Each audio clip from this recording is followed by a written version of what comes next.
老大，好机会！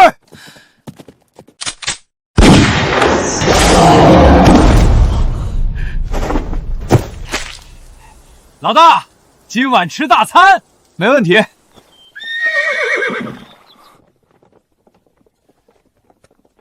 有人，又是突厥马贼！哼，竟敢在我们的地盘闹事！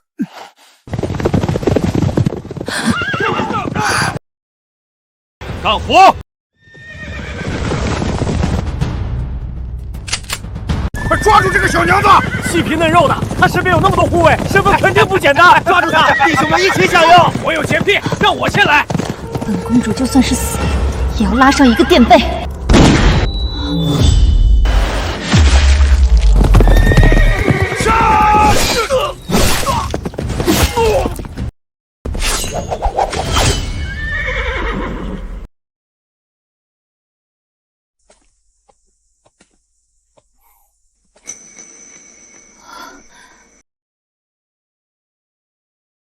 他手中是什么武器？哼，穿越这么久，第一次见到这么水灵的姑娘。上一次还是在我那遥远的故乡。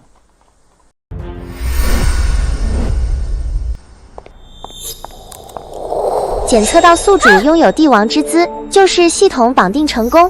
穿越地点：大周皇朝，请宿主在60天内将你需要的一切收入纳戒中。这是要我穿越到大周王朝，平乱世一统天下？这东西就是纳戒？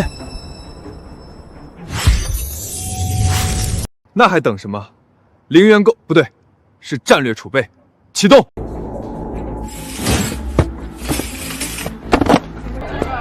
这些全部打包。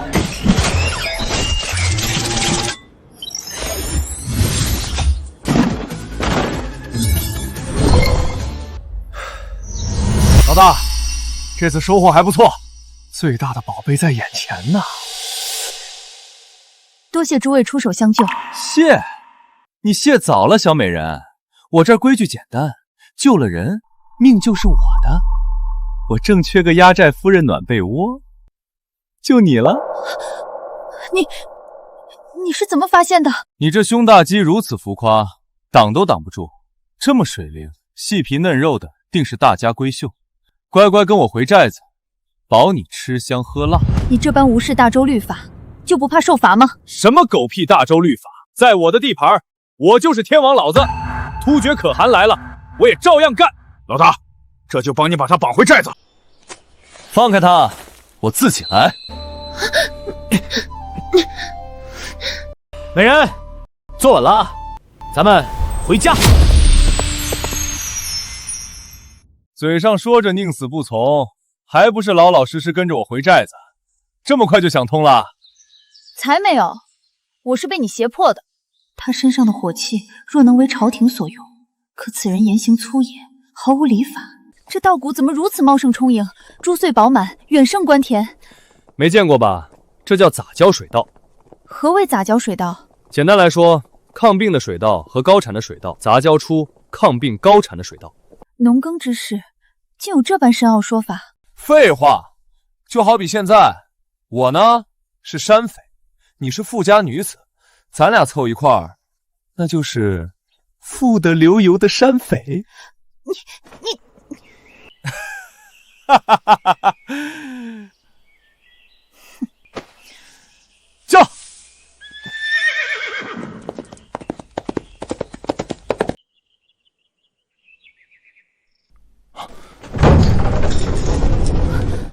甲胄精良，队列肃整，这真是山匪。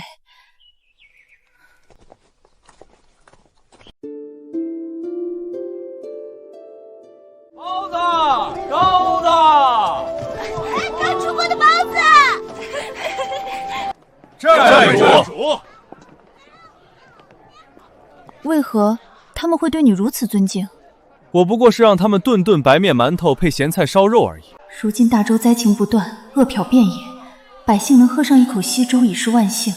这小小山寨竟能……他究竟是如何做到的？老大，我们先去把马安顿好。去吧。这哪是什么山寨，更像是世外桃源。那就留下来，当我的压寨夫人。你想都别想。这可由不得你，在我的地盘，你就是我的人。哟吼！你要娶我可以，必须明媒正娶。这么说，你是同意了？抱歉，我太久没见过像你这般水灵的姑娘，压抑了。刚才是有些粗鲁了。哼，登徒子，等我父皇找到这儿来，我定要报仇雪恨，把你吊起来当陀螺抽。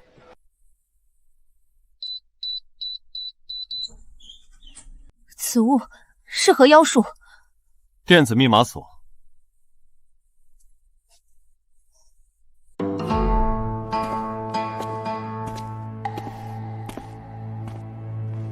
小爱同学，给老子打开空调。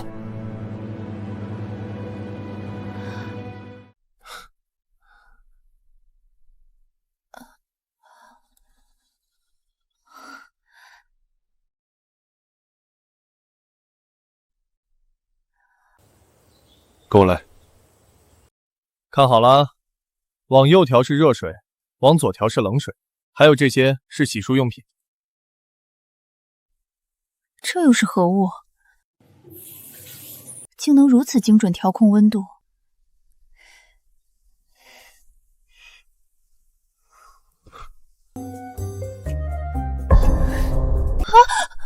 用不用我手把手教你调水温？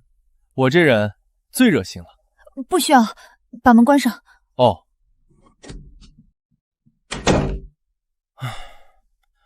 想不到今天会发生这么多事，突厥人竟敢……我是叫你出去，然后再把门关上。我知道你受惊了，正是需要我的时候。出去啊！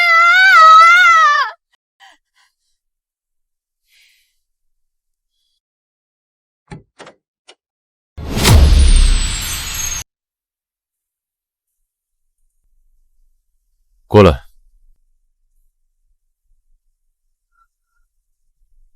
解渴的。正值夏日，怎会有冰块？那玩意儿造出来的。这些稀奇古怪的东西你从哪里弄来的？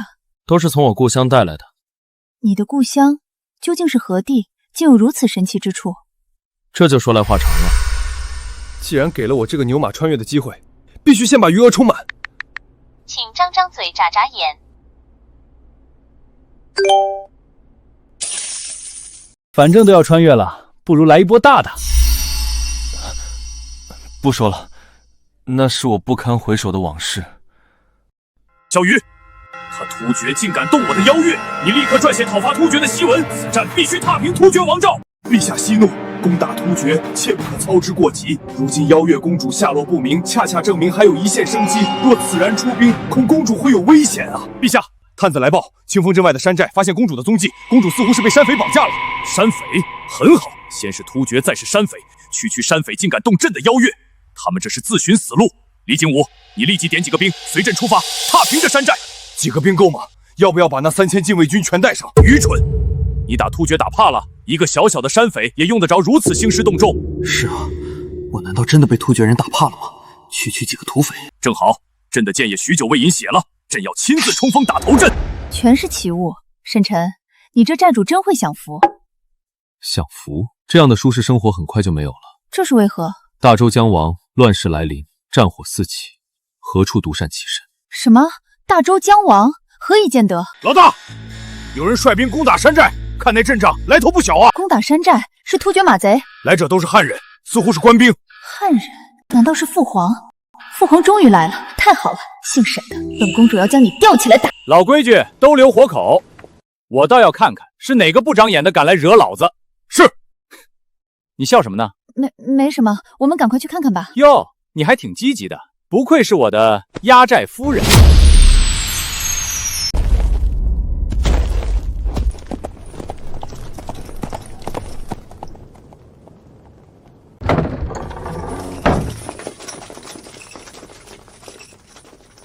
哟呵，有不长眼的人扰了我们山寨的宁静，大伙儿说我们该怎么做？全都拿下！全都拿下！真是父皇，还有镇国大将军李景武。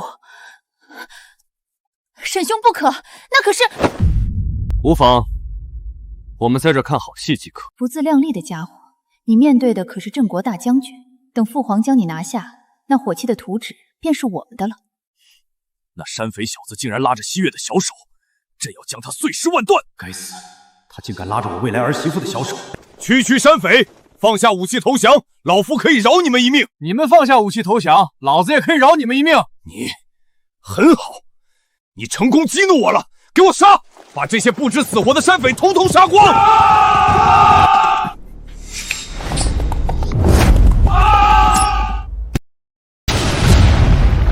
我的眼睛，我看不见了！这是什么妖术？冲啊！为了寨主，干趴他们！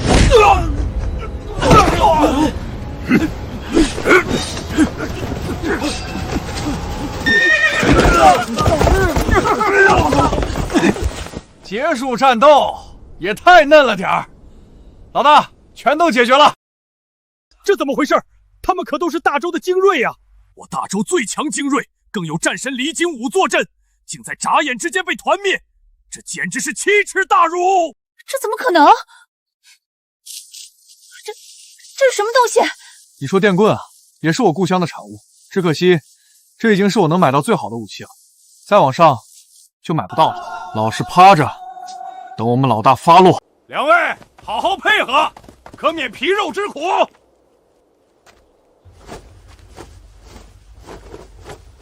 你可知我是谁？竟敢对我这般无礼！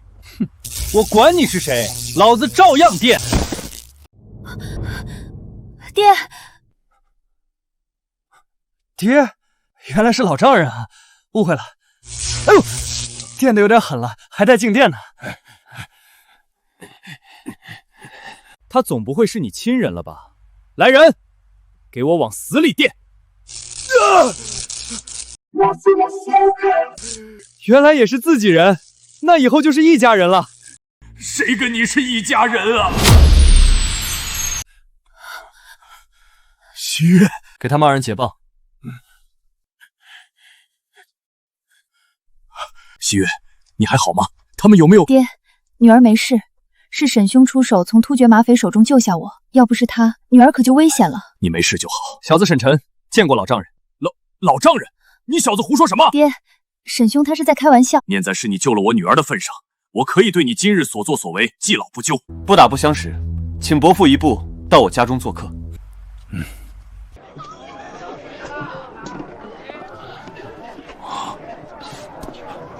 这是何物？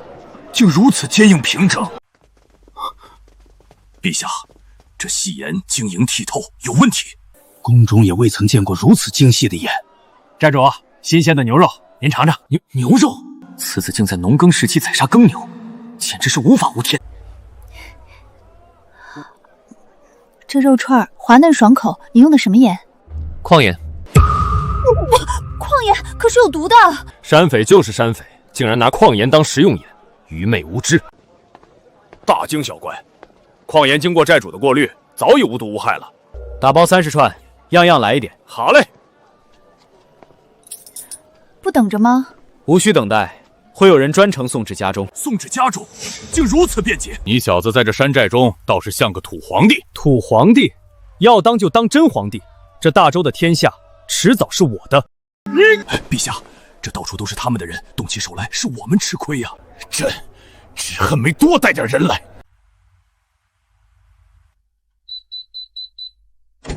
这是何物？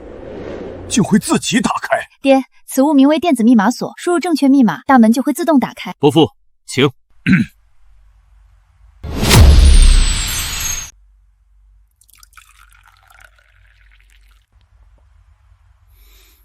你平日里威风惯了，却栽在区山匪之手，我养你何用？还不如养条狗。老爷教训的是。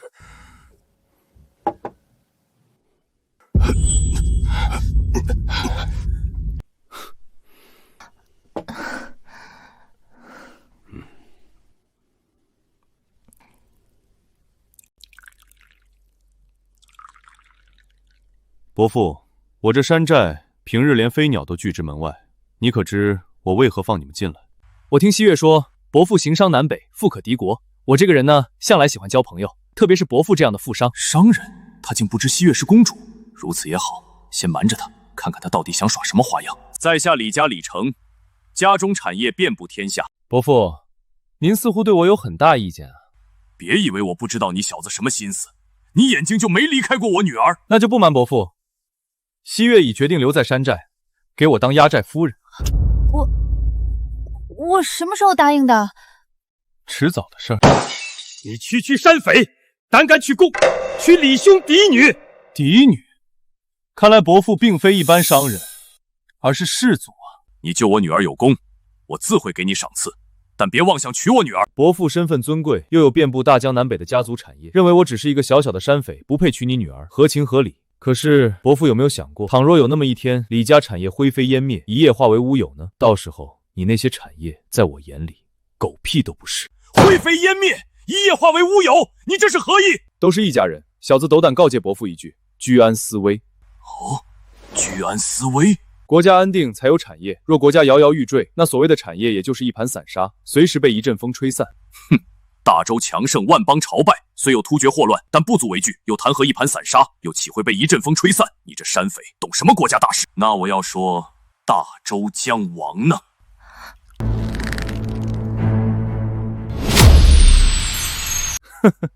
不出几年，这大周的江山就会易主，到时候你们这些所谓的士族、商人都将沦为阶下囚。小子，你好大的胆子，竟敢在这妄言亡国论！妄言！如今突厥那帮杂碎在大周境内横行霸道，烧杀抢掠，无恶不作，百姓流离失所，苦不堪言。天灾人祸频繁不断，百姓如活在炼狱之中。可那大周皇帝呢？不问世事，无所作为，昏庸无能，朝廷文臣皆是酒囊饭袋，军中将领更是有勇无谋，更有奸臣当道，横征暴敛，各地商贩伺机大肆敛财，这就是历代亡国最直接的迹象。我看这大周啊，离灭亡不远了。你闭嘴！这不过是你意图造反的借口罢了，别在这巧言厉刺，蛊惑人心。陛下，人在屋檐下，不得不低头，先忍一时。这小子虽为山匪，却言辞犀利，见解独到，非同凡响，或是大才。你饲养重兵，打造甲胄武器，明明就是试图造反，还敢在这狡辩？大周将亡，乱世来临，谁也不能独善其身，与其坐以待毙，不如主动出击。这天下从不是谁的天下，这皇位也从不是谁的皇位，谁有本事，谁就能坐上去。好，很好，你小子倒是胆子够大，口气也不小。那伯父饲养死士又有何意图？为了自保罢了。伯父乃士族，产业遍布天下，真的只为自保？话都说到这份上了，何不敞开说？有些话要有足够的资格才配听。你一个小小的土匪，拿什么抵御朝廷大军？况且你是以土匪的身份造反，就算你成功了，你也不得人心。哼！老大，王知府前来拜访。让他进来。是。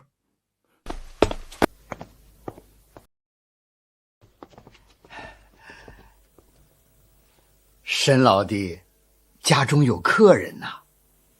王老哥有要事？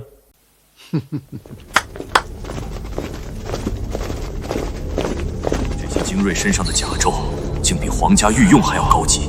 承蒙沈老弟照顾，这些是老哥的一点心意，还望沈老弟不要嫌弃。好，过几日老弟我再找王老哥喝酒，咱俩不醉不归。看到没？他们身上的甲胄便出自我手，这可是朝廷也无法拥有的精锐军队。就算这些精锐以一敌百，也攻不破长安城的城墙。长安城墙坚不可摧，岂是你这些乌合之众能轻易攻破的？攻不破，让你看看什么叫做真理只在炮城之内。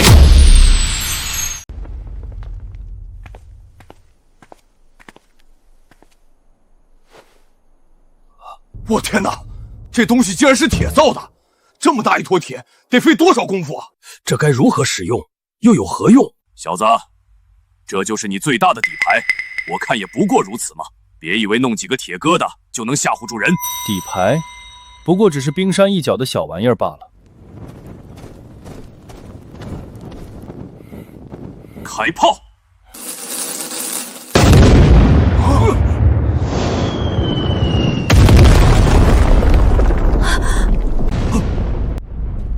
这还只是最初版，且只有5发炮弹。这5发就足以炸碎长安城的城墙了。伯父，事到如今，我有没有足够的资格上桌？上桌？你这是何意？伯父产业遍布大江南北，既有金钱又有私兵，只要我们合作，必定能让我们更上一层楼。他日我若建立新朝，黄袍加身，定为伯父封侯。封侯站在你面前的可是大周皇帝啊！沈兄，慎言啊！怕什么？我可说的大实话。以后咱们就是一家人，我当皇帝，你就是皇后。这小子似乎有很大的秘密，而且手段狠辣，野心勃勃，朕要好好套一套他的话。可我并不认为大周会亡，你不过是在危言耸听罢了。呵呵，只要有大周皇帝在，大周必亡。何出此言？突厥内乱，此乃最佳北伐时机。可大周竟不敢出兵北伐，更有薛延陀日益强盛，虎视眈眈。大周皇帝善行仁政，从未收刮民脂民膏，或使大周国库空虚，北伐虚财虚粮，实乃有心无力呀！有心无力，善行仁政，都是笑话。不作为就是这世间最大的腐败。南涝北旱，天灾人祸频繁不断，奸臣当道，横征暴敛，各地商贩伺机大粟敛财，百姓苦不堪言，灾民尸横遍野。这就是大周皇帝不作为导致的。原本我还以为他只能做个守城之君，现在看来，他连城都守不住。你不过是逞口舌之能罢了。倘若你坐上那皇位，同样要面对如此困境，难不成你已有破局之解？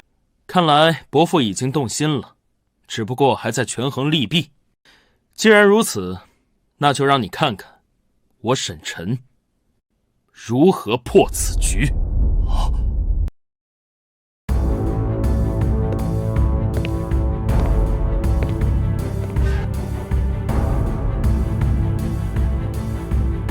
北伐一事直接跳过。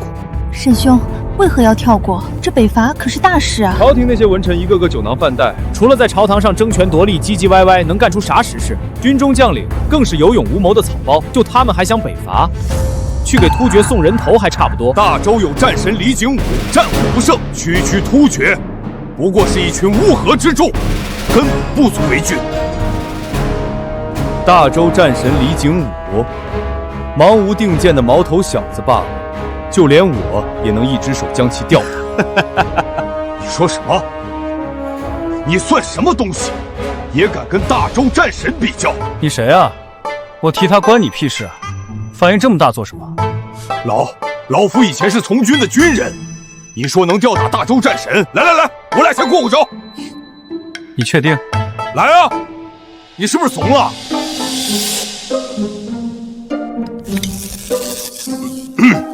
所以你们这些年轻人真没法跟你们讲道理。老夫我也曾横刀立马斩突厥，驰骋沙场，意气风发。李老哥，我不要，谢谢。你看你们现在的年轻人轻佻浮躁，我个人认为啊，还是踏实一点比较好。李老哥，哎呀，你看看你，先不说外患，现如今这大周千疮百孔，这才是最大的问题。区大周内忧困境，轻而易举，可从赈灾破局。赈灾？你不是口口声声说奸臣当道，横征暴敛，把老百姓都搜刮的差不多了，在地方宛如土皇帝，这还如何赈灾？难不成变出粮食来？先有民心，才有未来。至于奸臣，全杀了便是。全杀了？这得杀多少人呢？宁可错杀，不可放过。不把这些毒瘤铲除，这大周永远好不了。可国库空虚，没有余粮赈灾，羊毛出在羊身上。各地那些商贩趁着国难发横兴财，那就对他们动刀。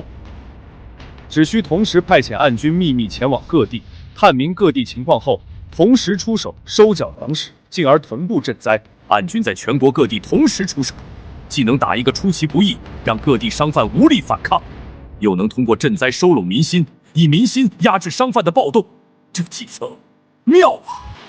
一点就通，你还不错。我堂堂大周宰相，竟因这小子的夸赞而沾沾自喜。伯父，此计如何？这雷霆手段，或许唯有你这样的山匪才能想得出来。如此一来，伯父心中是否已有答案？是跟我合作，还是继续观望？我要斟酌考虑一下。今日你救我女儿，他日我定厚礼登门，就此别过。想走？我可没说你们可以走了，还是住下吧。你这是何意？笑话！你们都已经知晓我要谋反，我岂能这么轻易放你走？你要如何？要走可以，叫你嫡长子过来跟你换，我手中至少要有一个人质。陛下，可以写信让太子殿下带人前来围剿了这土匪窝。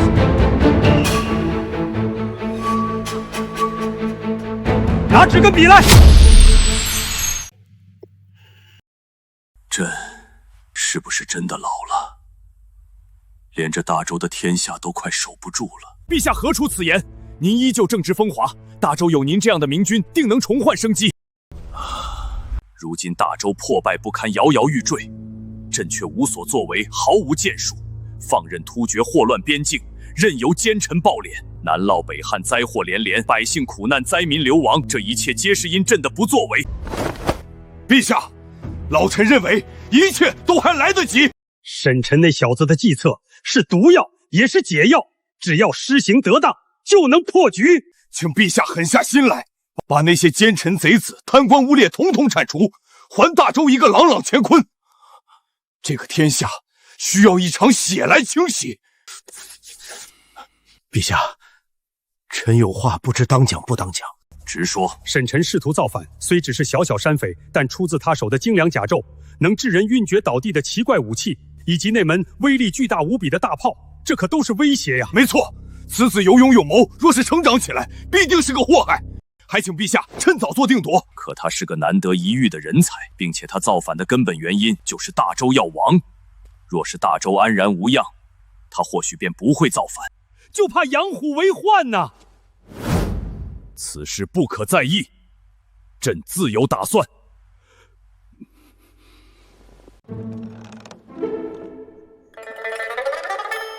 有什么话就直说吧。沈晨，你现在放了我父亲，不然就不好收场了。不好收场？区区一个商贾，就算你父亲是突厥大可汗，我也敢盘了他。哼！我既然想做这天下的皇帝，就绝不畏惧谁，哪怕是大周皇帝。可他就是大周的皇帝啊！等皇兄带兵来，那可就没法收场了。哼，伯父，这是写好书信，做好决定了？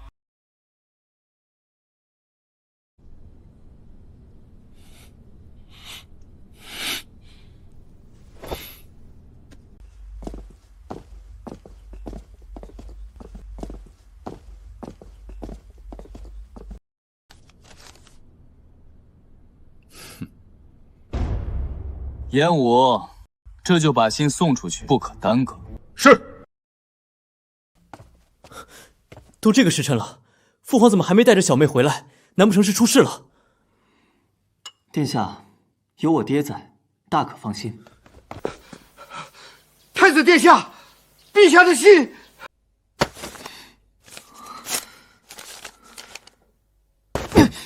区区山匪，竟敢囚禁父皇！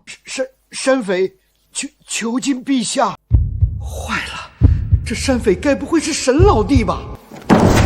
山匪？这怎么可能？定是这山匪过于狡诈，父皇和镇国将军才会栽了跟头。宗文，你立即点几个兵，随本太子出发，踏平这山寨。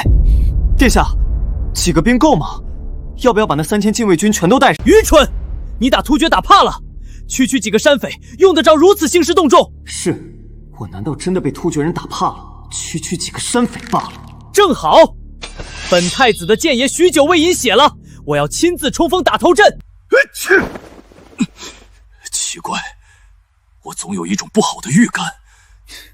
伯父，这是染了风寒，那正好。严厉，老大有何吩咐？为上等牛肉、羊肉，今晚涮火锅。等大舅哥到来，我再尽地主之谊。总不能让娘家人空着肚子回去。是。哼，什么娘家人？既然伯父不领情，那我也不好强求。西月，你喜欢酒吗？沈晨，你现在放了我父亲，一切都还来得及。这酒，走，咱俩到屋内好好品尝这美酒。我得在皇兄带兵来之前，劝说他放了父皇离开，否则要酿成大祸。大胆狂徒，竟敢亵渎我的宝贝女儿！不行，我要去与他拼命！陛下不可，再忍一忍，忍！你们两个废物，我的女儿都要被贼人玷污了。陛下，这是禁卫铁骑，太子殿下来了！来得好！我儿总算来了。等拿下这伙山匪，朕必定重重有赏。陛下，趁机逼他交出火器甲胄、制盐之法，我大周国力必将暴涨。还不够，必须要他把那些农耕技术，还有培育种子的方法也交出来。还有，朕要狠狠揍他一顿，出气。准了，下手重点。老大，不好了！寨子外来了一群官兵，他们身穿甲胄，像是朝廷的禁卫军。没完没了了是吧？朝廷的禁卫军来这儿做什么？莫非是我的事情败露了？皇兄竟来得如此之快，这下糟了。哼！老丈人，你得意什么？莫非外面的兵马与你有关？老大，朝廷的禁卫军处理起来会很麻烦啊。与我无关，定是你小子蓄意谋反。大周的铁骑收你来了。既然如此，我倒要会一会这大周的铁骑。还敢如此狂妄！等下你这破山寨就会被大周的铁骑踏平。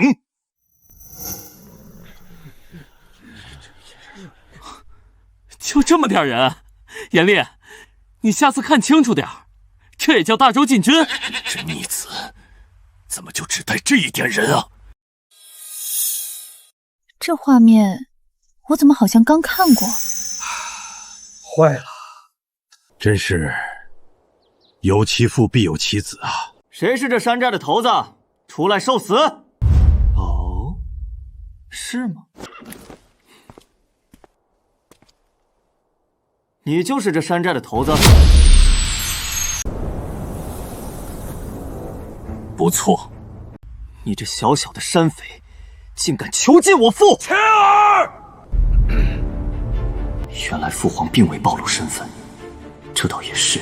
堂堂大周皇帝竟被山匪囚禁，这要传出去，岂不如让天下耻笑？小子，你罪大恶极，竟敢辱我父亲！看来我这小舅子脾气还挺冲啊。哼，沈晨，你只是一个小小的山匪，远远不及我儿。我儿李乾上过战场，杀过突厥，立过军功，所以伯父一开始就没打算让大舅哥留下当人质。不错。什么？让我留在这山寨当人质？小子，你当真是狂妄至极！我5岁练剑，6岁练枪，10岁骑射，13岁便随将军征战沙场，你算什么东西？哟呵，你不服？哼！沈晨，你敢不敢与我儿1对1单挑？乐意至极。你不就是仗着这破棍子？要没他，你算个什么东西？有种堂堂正正和我儿比一场！好，这赌约我应了。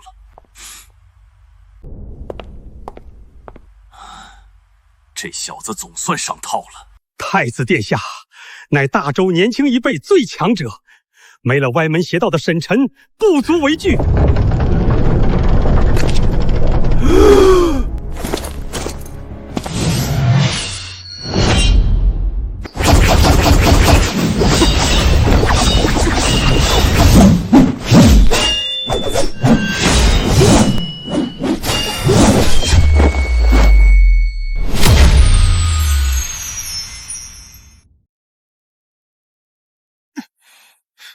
沈晨，天黑了，刀枪无眼，你现在认输还来得及。怎么，你怕黑啊？怕黑，现在就赶紧回家去吧。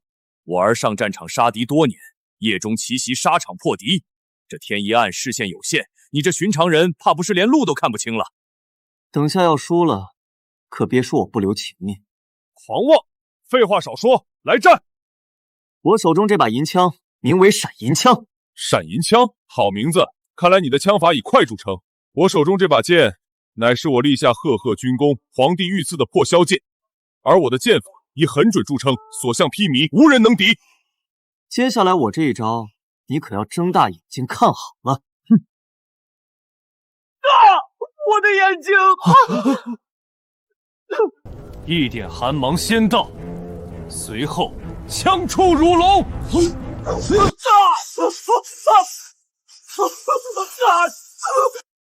这是何物？无耻！无耻小人，竟用如此卑劣的武器！这要是败了，本公主岂不是要留在这里，给他当压寨夫人？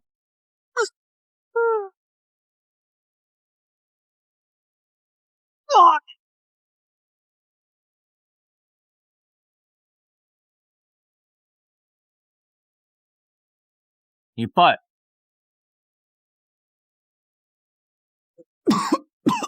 李乾，你败了。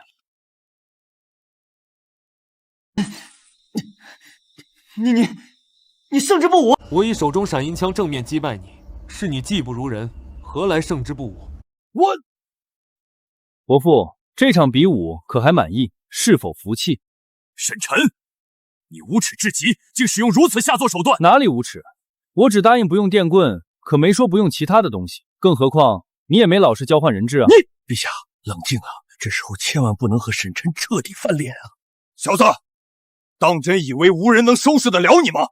大伙都别拦我，我要亲手教训教训这小子！你们不守规矩在先，那我自然没必要守着规矩。哎，爹，别冲动，冷静冷静。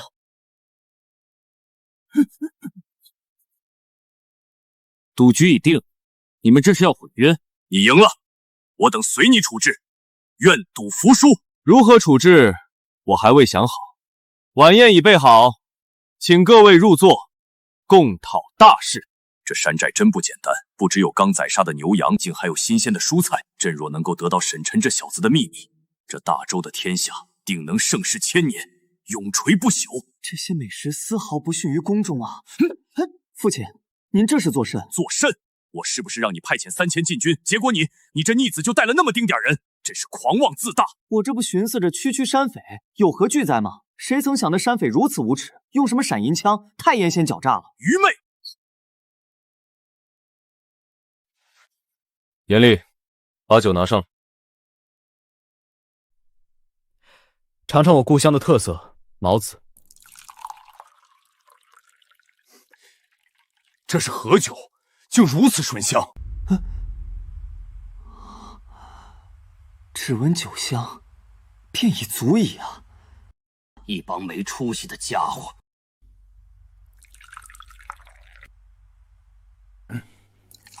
来来来，一家人喝一杯，今日不醉不归！来！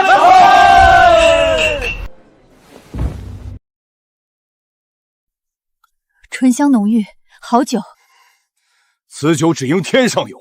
哼，勉勉强强能入口。择日不如撞日，你我交杯酒后，就是一家人了。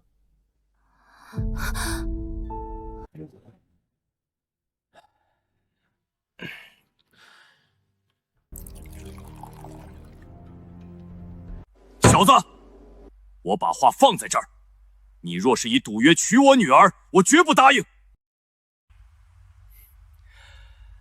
哎呀，多谢老丈人提醒，我原本还愁着如何迎娶西月呢。你这简直就是困了送枕头，正中我下怀啊！沈晨，你之前可是答应我要明媒正娶。明媒正娶？可小妹你已有婚约啊！已有婚约？是哪个不长眼的敢跟我抢女人？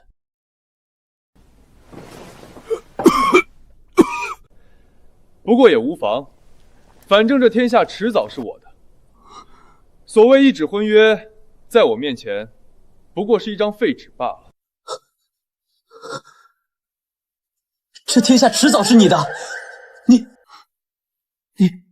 你要谋反？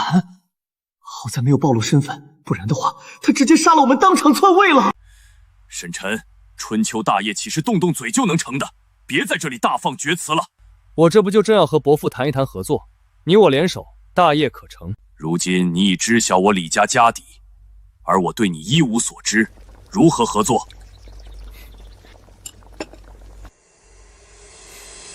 既然伯父想通了，那就边吃边谈。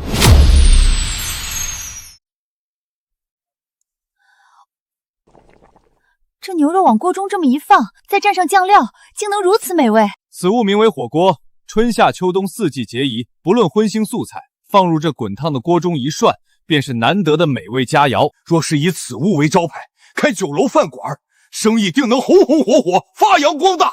伯父，发扬光大的前提是百姓安居乐业，这大周不行。你罢了，我不与你争论这些。好酒好肉，快宰快宰！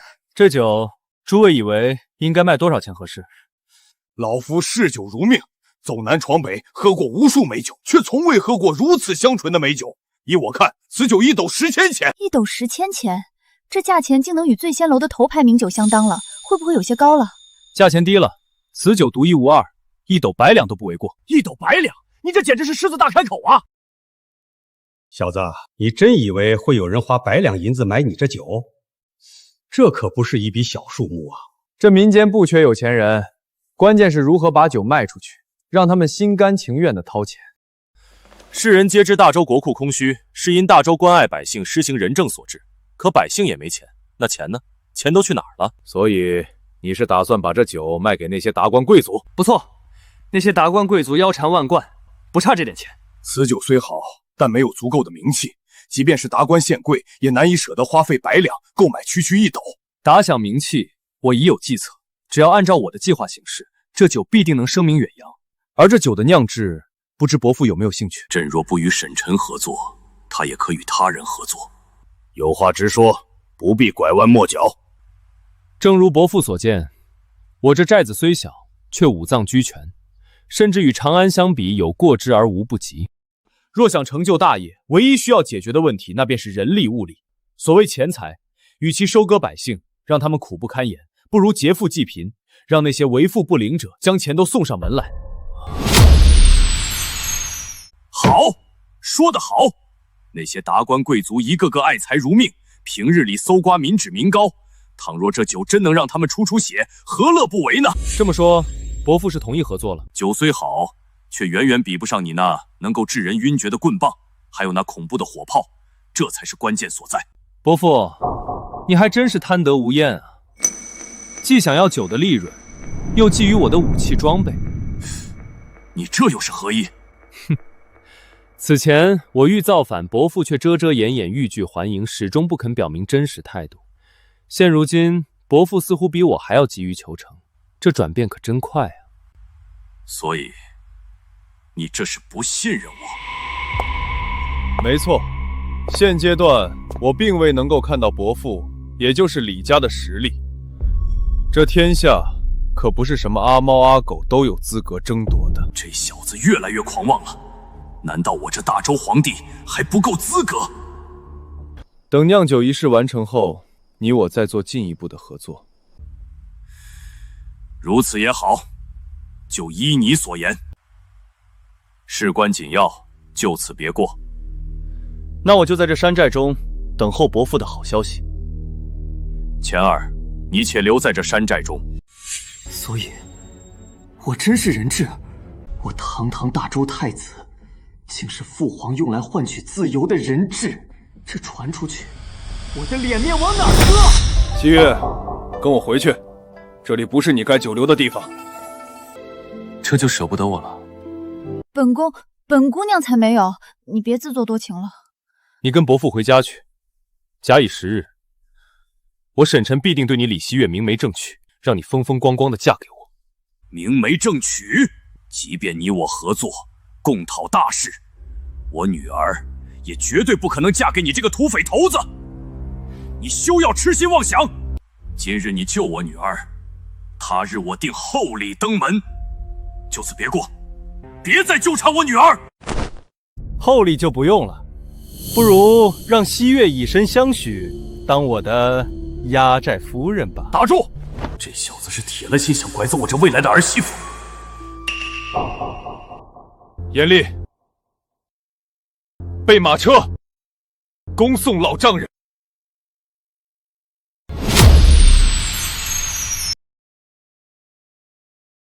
今日一事，两位爱卿有何见解？陛下，臣认为眼下更重要的便是赈灾一事。如今灾情严重，百姓苦不堪言。若不给天下百姓、大周子民一个交代，恐失民心呐！请陛下狠下心来，这个天下需要一场血来清洗。如今朝堂腐败，地方官员贪污成风，唯有以雷霆手段，才能震慑那些心怀不轨之人，还天下一个太平。吏部尚书萧瑜接旨，朕命令你即刻前往各地除奸反腐，以血引雷霆，让那些贪官污劣知道，朕的江山不是他们可以肆意践踏的。臣接旨。兵部尚书李景武接旨，朕命令你立刻选出暗军，派发各地，强征米粮，以军赈灾，务必让百姓有饭吃，有衣穿，稳住民心。臣接旨。老大，李家众人一同入驻灵州城城府。哦，灵州城府有点意思。看来我这老丈人身份不简单啊。唉。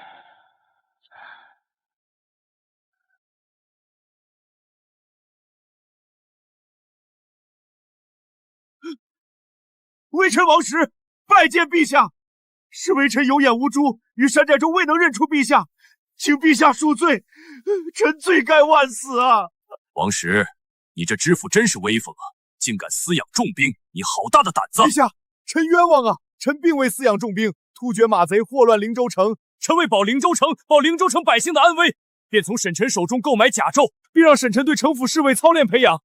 臣一心护民，绝无反心啊！请陛下明察。绝无反心，很好，朕正好有话要问你。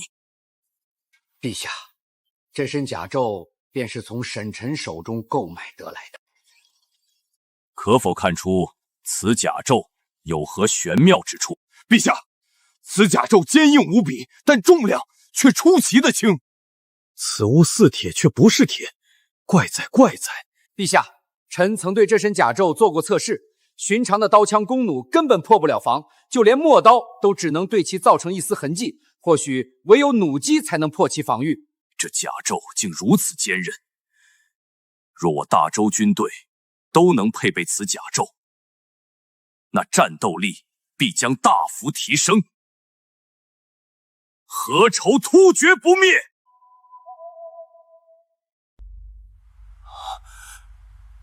当真是奇物！如此精妙绝伦，世间罕见呐！致人晕厥的棍棒，威力巨大无比的火炮，以及这甲胄，更别说他那院子里那么多稀奇古怪的玩意儿。这沈臣难不成是神仙？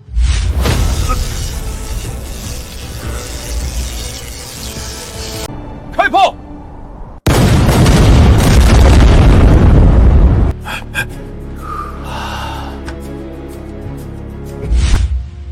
沈臣手中还有一把火器，发动攻击时声势浩大，但却无比精准，能一瞬之间击杀敌人，让人防不胜防。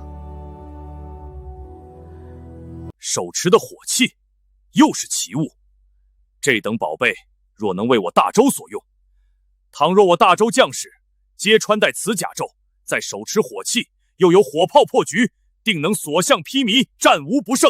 没错，若是如此，区突厥马贼根本不足为惧，我定要让他们有来无回。可陛下，沈臣他一心只想造反，这该如何是好啊？造反！沈老弟竟要造反，那我岂不是完了完了，彻底完了！王石，臣在。沈晨那小子并不知道朕的真实身份，朕命你不得暴露朕的身份，今后种种细节必须及时上报。臣一定小心谨慎，绝不敢有违陛下旨意。萧玉、李景武，臣在。即日起，除奸反腐，征米赈灾。臣等定不辱使命。都是我的，都是我的，都是我的！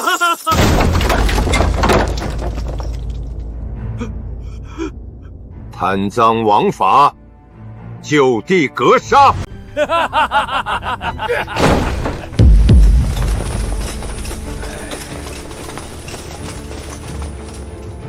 皇帝谕令，征米赈灾，今日就是你们的末日！谢大人，谢大人！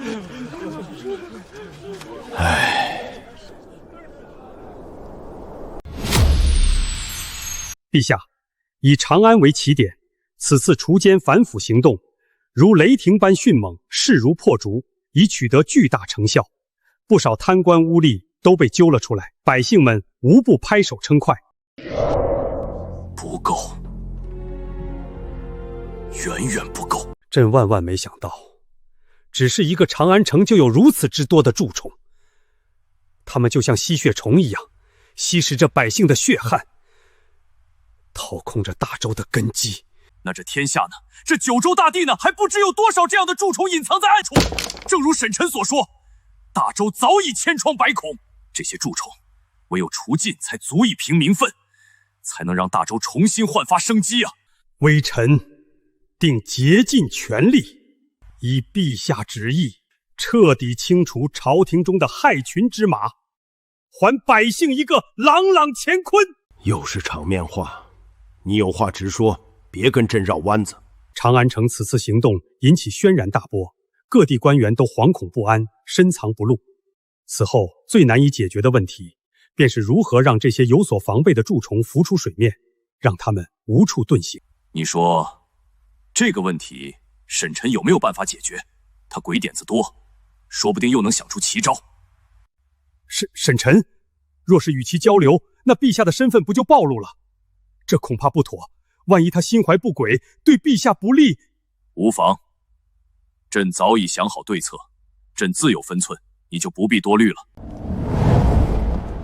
沈晨，酿好的酒都存放在前方的酒庄。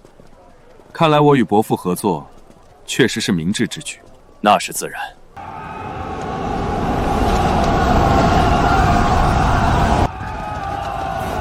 沈晨，你一直在寨子里，可能有所不知。大周朝廷这几日以举国之力除奸反腐，征米赈灾，这些难民也在陆续得到救助，情况正在慢慢好转。除奸反腐，征米赈灾。沈晨，若是大周不会亡，你是不是就不会反了？我生怕有那么一天，你与父皇兵刃相见。小子，是不是很意外？你该不会以为整个天下就只有你能想出这样的计策吧？普天之下，终有能人异士。我甚至可以这么认为，这个计策并非有你所想，而是你道听途说罢了，不过是个食人牙玉之徒。原来那日你之所见乃是盗窃，山匪就是山匪，终究上不了台面。你们这一唱一和的，还是太着急了。你这是何意？倒打一耙，操之过急了。此计策，我敢与你们相谈，就完全不怕大周朝廷之人所知，更不怕大周皇帝采取此计策。可如此一来，大周内忧得以解决，大周不亡，你还如何反？何以见得大周内忧得以解决？先是除尽害群之马，再是赈灾重获民心，大周的内忧不就迎刃而解了？倘若我说这只是大周内忧其一呢？只是其一，大周内忧还有其二、其三。伯父，任老师话不多，以后这类话题就不要再提了。我怕再来几次就毁了你我的合作。我以李家全族起誓，我绝对没有将你所说计策泄露出去。小子，跟朕耍小心思，你还嫩了点儿。这个计策可是你当着朕的面提起的，与泄露无关。看来是我误会伯父了。哼，你小子过于浮躁，我不过是试探你，你就翻脸不认人，这我还怎么放心把我女儿交给你？爹，你都没问我同不同意。你别以为你爹我不知道你的小心思，就这几日茶不思饭不想的，你呀你，小子，朕都把话说到这份上了，你就顺着朕的意愿上钩好吗？就这一次。李兄，你也没问我同不同意。萧老哥，伯父嫁女还要征得你的同意？这一纸婚约怕是要作废了。现如今大周朝廷，先是除了害群之马，再是赈灾重获民心，天下就此安定。我就问你，你还反不反？反？为何不？你小点声，哪有像你这样大庭广众之下大声谋逆的？就算世人皆知，也只会认为我不过是逞口舌之能罢。小子，我倒要看看，如今这局势，你如何反？到酒廊再谈。哼。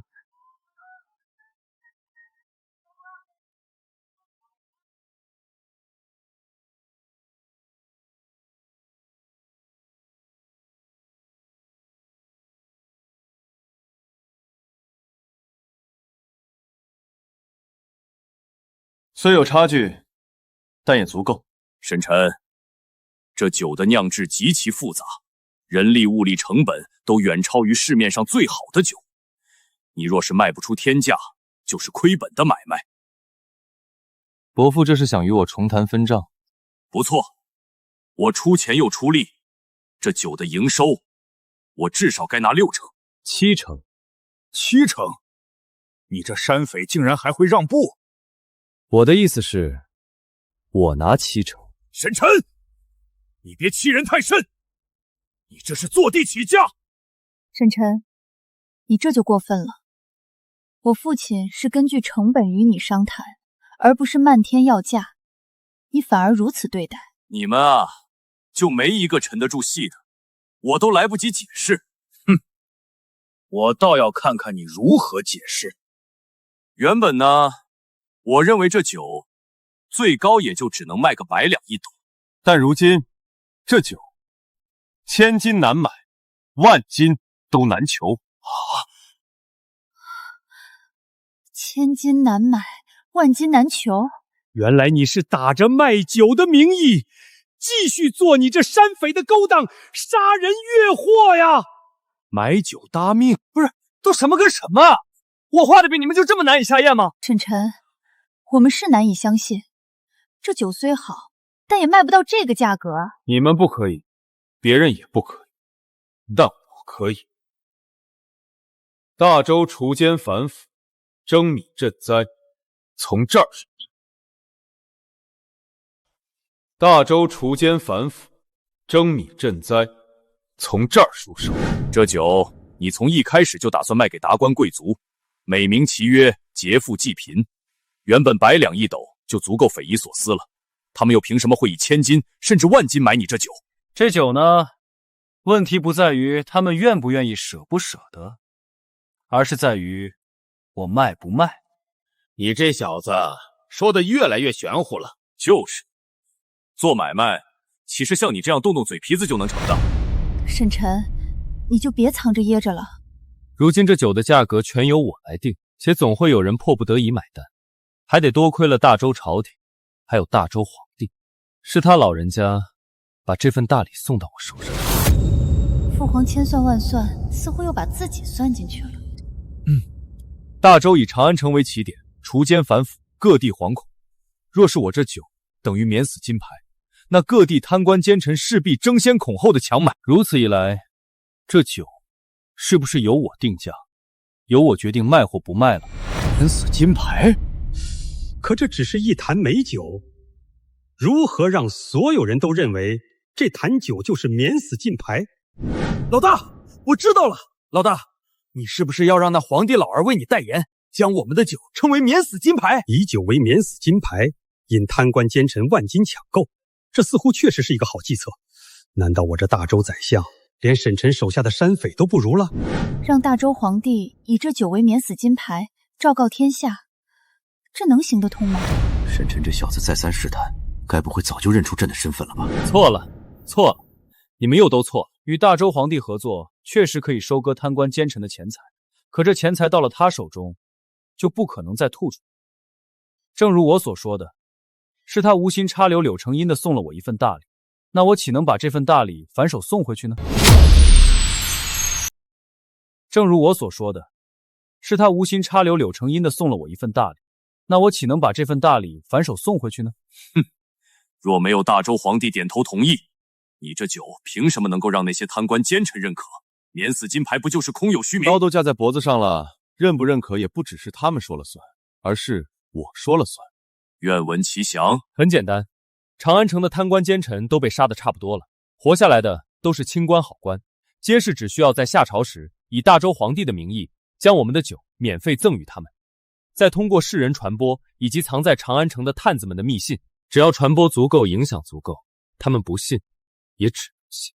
如此一来，贪官奸臣即便只为寻求一丝心安，也甘愿花费天价购买这免死金牌。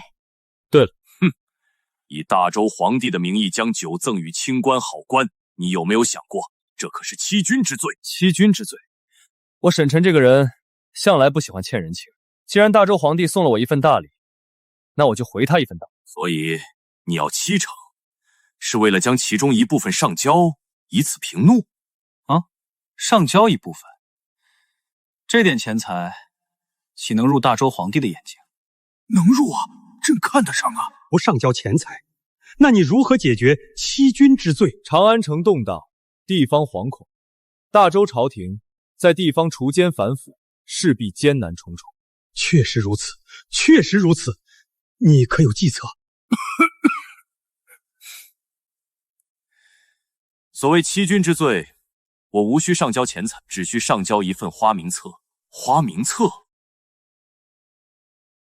我们这酒等于免死金牌，势必有人舍得且愿意花费天价购买。只需将购酒之人列入花名册中，再列出其花费的钱财数额，一并上交。大周杀贪官奸臣，难在于如何找出贪官奸臣。有这花名册在，谁是贪官，谁是奸臣，一目了然。妙啊，妙啊！若此子入朝，我这宰相之位怕是要易主啊！好一个花名册，此计可让一众贪官奸臣如鱼儿愿者上钩般争先恐后的送死。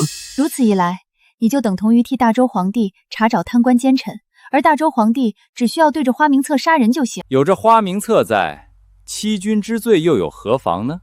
老大，还得是你啊！机操勿六，呵，请君入瓮，瓮中捉鳖，环环相扣啊！此计美名其曰钓鱼执法。好一个钓鱼执法！看来我这老头远不如你呀，伯父。现在你还觉得我拿7成不妥吗？你能想出如此妙计，这7成你确实该拿。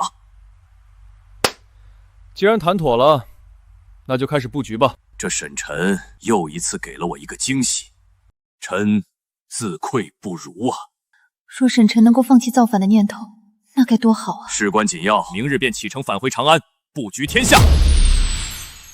陛下此次雷霆反腐，长安城已血流成河，咱们即便问心无愧，也怕被波及啊！这架势是要血洗朝堂，谁也不敢保证能独善其身。怕就怕陛下杀红了眼，连你我也难逃一死。这朝堂之上，还有谁能幸免呢？陛下有旨，请诸位大臣留步。吾皇万岁万岁万万岁！众爱卿免礼平身。诸位为大周、为天下百姓日夜操劳，朕心甚慰。今日特赐御酿美酒，以表朕意。待天下安定，百姓安居，朕定与诸位共饮此酒，共享盛世。叩谢皇恩，陛下圣明。陛下，沈臣此前所言，大周内忧不止贪腐，此事无妨，朕自有办法，从他口中套出余下计策。酒可醉人，亦可醒世。陛下许共饮，这是认同陛下的认同啊！此酒可保我等性命。有了这酒，我们便无需再担忧陛下的猜忌了。这酒就是免死金牌，持有它，便得陛下庇佑。完了完了，长安城杀了这么多贪官，下一个就轮到咱们了。咱们这些年贪的银子够出9族了。逃能逃去哪儿？漠北突厥作乱，南北灾荒不断，竟无咱们藏身之处。咱们是一根绳上的蚂蚱，一旦暴露，必死无疑啊！老爷，大事！长安城内所有清官都得了陛下御赐美酒，陛下还说要与众臣共饮。陛下赐酒，还许共饮，这是什么意思？现在活着的都是清官，陛下这时候赐酒，摆明了是这酒就是免死金牌，有了它，咱们就能保命。快，不管花多少钱，立刻把这酒买回来，多少钱都值。是。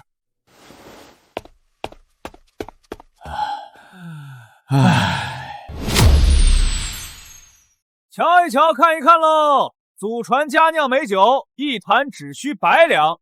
有缘酒楼卖酒只卖有缘人，一坛就100两，抢钱呢！什么有缘人？我看是专宰冤大头。这般定价，真会有人来买？为何不行？我只需把酒摆在这儿，自然有人来买。你看，这不就来人了吗？老板，这酒我买了。王老哥，你怎么也要买这酒啊？沈老弟，你是这酒楼的老板？不错，这酒只能在有缘酒楼买得到。免死金牌酒竟然是沈臣在售卖，100两一坛，给我来一坛。哈哈，王老哥买酒，我这老弟怎能收你的钱呢？白送你了。这不好吧？他就这么白白送给我了？这能像传闻所说那般，持有此酒就能免死？王知府如此急着买酒，莫非心中有鬼？陛下，陛下，陛下，陛下曾赐此酒于朝中重臣，我也想尝一尝此酒有何不同之处。只是如此，没有其他原因。你也知，我嗜酒如命。这倒也是。不说我都忘了。沈老弟，你这就不对了。你有这等好酒，竟然藏着掖着。好说好说，找个时间你我大喝一场，不醉不归。所以王知府还要买这酒吗？不买了，不买了。伯父，你这就不对了。王老哥就是我的有缘人，这酒我卖了，而且不收1分钱。沈老弟，你别害我呀！这酒我还是不要了吧。让你拿着你就拿着。这事儿我说了算。那我收下了。王知府买这酒，怕是别有用心啊。这酒哪是什么免死金牌啊，简直就是送死的催命符啊！哼，行了，伯父你就别逗他。王老哥，好走不送。沈臣，别忘了在花名册上记录王知府的名字。那是自然。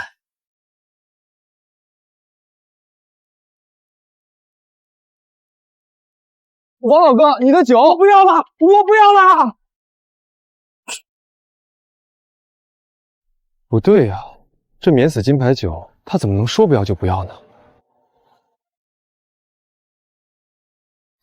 他反应怎么这么大？白送都不要。他跟你熟，自然看穿这酒表面是免死金牌，实则是催命符。这倒也是。客官，买酒吗？没错，就是这酒，100两一坛，能保全家性命。值！冷静点，别惹人注意。给我来3坛酒，我也3坛，我也3坛。待宰的肥羊，自己送上。该死的贪官奸臣！3位抱歉，本店规矩，1人限狗1坛。有钱你不赚，有病啊！我的地盘我定规矩，不接受就请便。你1坛就1坛，保命要紧。而且这钱不够。你说什么？牌子上写着1坛100两，3坛正好300两。刚才是100两，现在涨价了。你这是坐地起价！我的酒，我想怎么卖就怎么卖。夫君，做生意别意气用事，免得惹麻烦。这声夫君我爱听，看在我娘子的份上，300两就300两，算你们运气好。哼，这钱你可得拿稳了。怎么还想抢回去？有些钱就怕你有命拿，没命花。你这是在威胁我？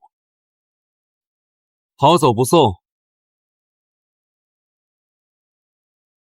方才有人买酒，卖出3坛，1坛300两。300两。来了3人，1人1坛。西月，你可认得他们身份？不认识，看着像是地方小官。好大的胆子！寻常小官1年俸禄不过50两，他们一出手便是300两，这些全是民脂民膏。人在哪儿？朕，我定要将他们就地格杀！伯父，不可！有何不可？此等贪官，人人得而诛之。杀他们可以，只是伯父有把握杀了这3人后，还能独善其身。先杀了再说。伯父，你为何动怒？你这反应不对。爹，花名册上交给大周朝廷之后，这些贪官奸臣定会受到应有的惩罚，何须你亲自动手？我一想到大周百姓被这群贪官剥削鱼肉，就一时冲动。伯父你啊，还是这般毛毛躁躁。严武，老大，立刻跟随那3人，查清这3人的府邸官职底细。明白。单靠严武一人能查清楚吗？这你就放心吧，严武可是受过专业的训练，区区小事不值一提。哦，我很好奇，你手底下像严武这样的人还有多少？严武只是我手底下一个小小的掌柜罢了。方才我们与那3个贪官交易的时候，大周各地也同时进行交易。同时进行交易，这大周100余州城，那岂不是意味着沈晨手底下至少有500个像严武这样的精锐？你若再喊我一声夫君，我可以满足你的好奇心。你得寸进尺。早晚的事儿，多叫几声就习惯了。伯父是世家大族，想必结识不少朝中官员。你想做什么？直说无妨。这场风雨还得再添一把火。酒虽有名，但贪官还在观望。毕竟免死金牌只是虚名，没人真信。你想让朝廷反腐的官员去查出买了酒的贪官？没错，而且必须找一个天下公认刚正不阿的官，配合演一场戏。这天下谁人不知大周监察御史陆清为人刚正不阿，为官两袖清风。若伯父能请动他，让他高调查办，却在看到我的酒后当即收手离去，如此一来，天下人便会认定这酒真能保命。到那时，我这酒才能真正卖到千金一坛，万金难求。好，我来安排。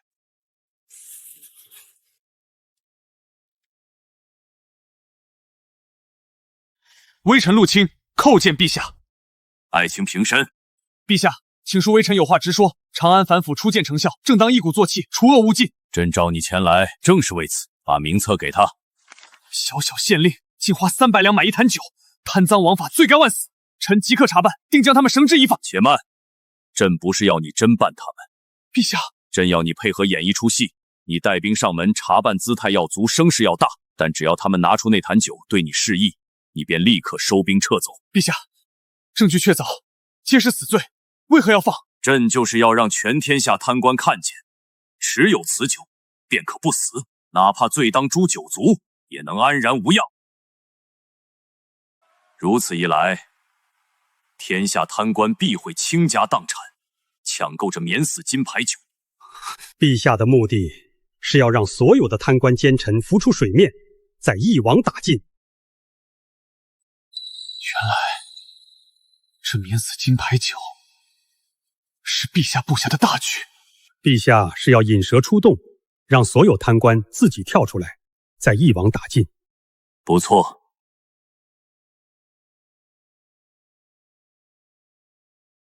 天下人都知你陆清铁面无私，两袖清风。朕今日升你为侍御史，你在灵州城大张旗鼓查办贪官，声势越大越好，要让全天下确信，这酒真能保命。臣遵旨，定不辱使命。沈臣此计环环相扣，步步杀招。你又要说你不如沈臣了？臣，萧伯父，您还是言重了。我倒没有言重，反倒是公主似乎对沈臣越来越上心了。我儿也不如沈臣呐。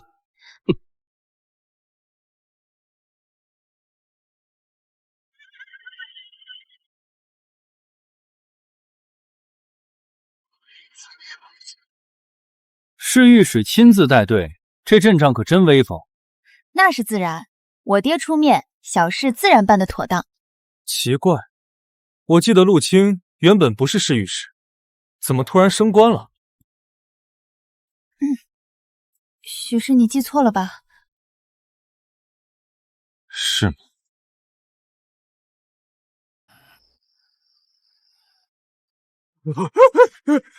不好了，是陆清，陆清来了！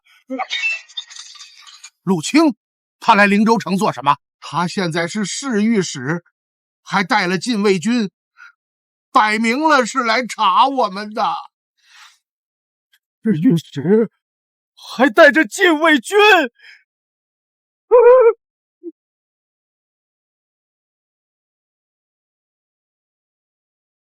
将府邸四面围住，一只苍蝇也不许放走。是。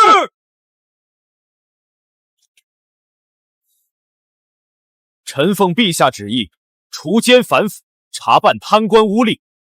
你们三人在地方横征暴敛，鱼肉百姓，可知罪。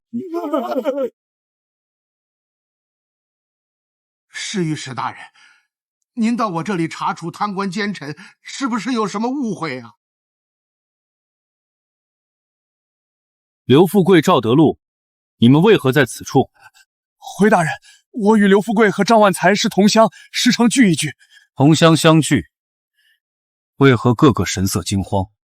我等只是同乡叙旧。正好，本官一并将你们拿下，省去奔波。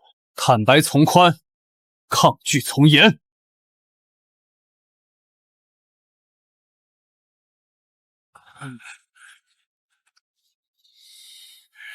侍御史大人似乎对这酒情有独钟啊！正好大人远道而来，我等更应尽地主之谊，今晚不醉不归，如何？你们这酒，陛下曾言要与天下文武重臣共饮。你这是何意？陆大人奉陛下之命到灵州城除奸反腐，我等见陆大人就如同见陛下，此酒为何喝不得？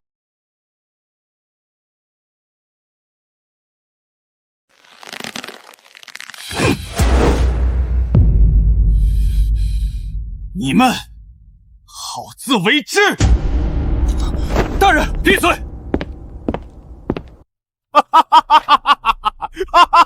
成了，有这免死金牌酒在，铁面陆清也得乖乖走人。什么青天御史，在这酒面前就是纸老虎。话虽如此，朝廷已经盯上我们，还是要小心。多虑了，连陆清都动不了我们，这天下除了陛下，谁还敢动咱们？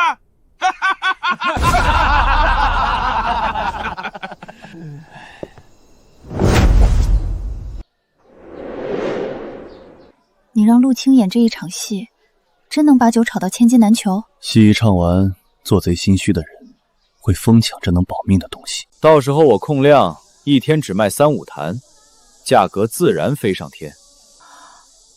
原来如此，老大，陆清按计划行事，一开始气势十足，一见酒就佯装鸡蛋撤退。那3个贪官已经彻底信了这酒能免死。这陆清戏不错，接下来关门停售。停售？先让他们急，让他们疯，让他们把消息传遍天下，等火候到了，再一网打尽。成了。燕武，立刻飞鸽传书，全国所有酒摊全部暂停售酒，待命。是。鱼儿该扎堆了。这1个月，朝廷先征米赈灾，再铁血反腐，手段异常凌厉，实在反常。是啊，大周朝廷像是突然换了性子，开窍了一般。慌什么？朝廷越乱，对我们越有利，这是千载难逢的机会。我是怕这场大火最后烧到我们齐家头上。愚蠢！火越旺，我们越能浑水摸鱼。让你们联络突厥的事儿办得如何？回父亲，已与突厥接上话，但他们狮子大开口，漫天要价，先给点甜头，稳住他们，等利用完再斩草除根。是。一群蠢货！那免死金牌酒明明是骗局，竟还有人抢着花1000金购买，真以为一坛酒能保命，简直自寻死路。查清这酒的主人了吗？回爷爷，此人名为沈晨，是个山匪头子。山匪头子？山匪一夜之间变身酒楼东家，还能掀起这么大风浪，他背后一定有人。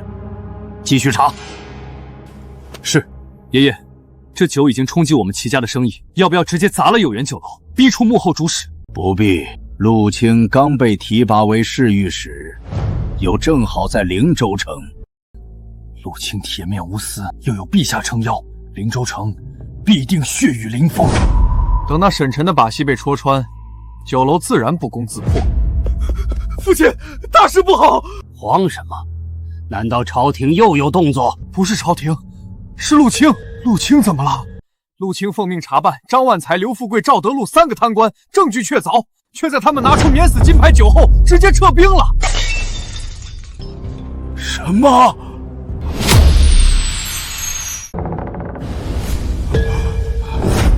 这不可能啊！免死金牌酒真保了那3人，这怎么可能？事实就是如此。陆清率领10几个禁卫军包围了张万才的府邸，显然他手中已有十足的证据，势必是要把张万才一网打尽，但却因免死金牌酒被迫将禁卫军撤走，连他也无计可施。陆清被命为侍御史，难不成是皇帝对陆清下达命令，有酒就能免于一死？匪夷所思，当真是匪夷所思。父亲，先别轻举妄动，容我上朝试探风声，再做打算。你的意思是，这有缘酒楼背后之人很有可能来自于皇室？不错，沈晨不过是个山匪头子，绝非是他能够布下此局的。此酒首次出现是在夏朝时，皇帝御赐于长安各官，会不会此酒与皇帝有所关系？借御赐之名行钓鱼之事，伺机敛财，更像是内卫的手笔。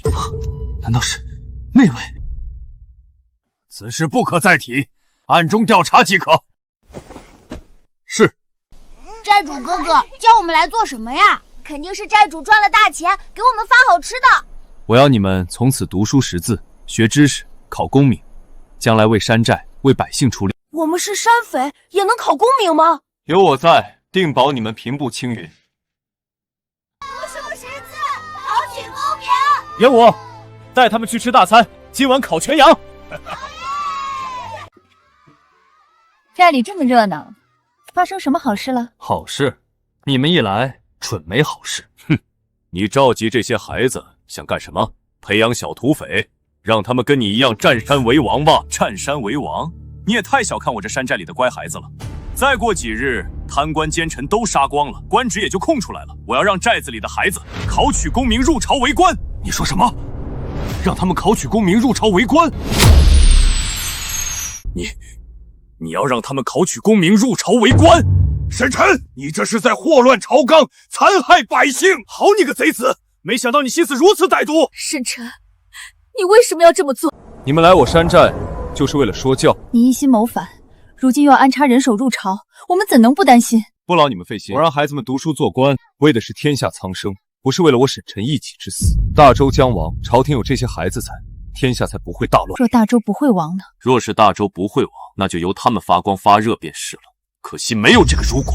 我说你为何如此言之凿凿，认为大周将亡，原来你的目的在于此。若是朝廷重要官职都是你的人，都听从你的号令，那这大周不可能不亡。你以免死金牌酒为计，献上花名册，让大周除尽贪官奸臣，此举本该名垂千史，却没想到你的所作所为皆是一己私欲。小子，我真是看错你了。所以你们现在是一致认定大周灭亡出自于我，是吧？那不然呢？朝廷最忌讳结党营私，而你布局天下，让你的人都入朝为官，这可不是结党营私，而是颠覆朝廷。你这是要架空大周，让大周不攻自破。我沈晨想要这天下，何须用这种上不了台面的手段？你们的眼睛是瞎了吗？你也知道这是下三滥的手段，可你还是做了，厚颜无耻！这天下，我想要，谁也拦不住。狂妄至极！你们且随我来。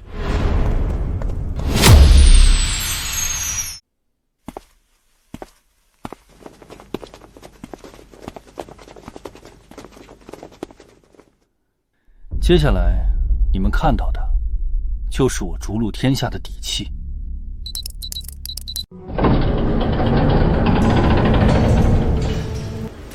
此处为技术研发部，以打造制作武器装备为主的核心部门。技术研发部，你们现在看到的不过是冰山一角。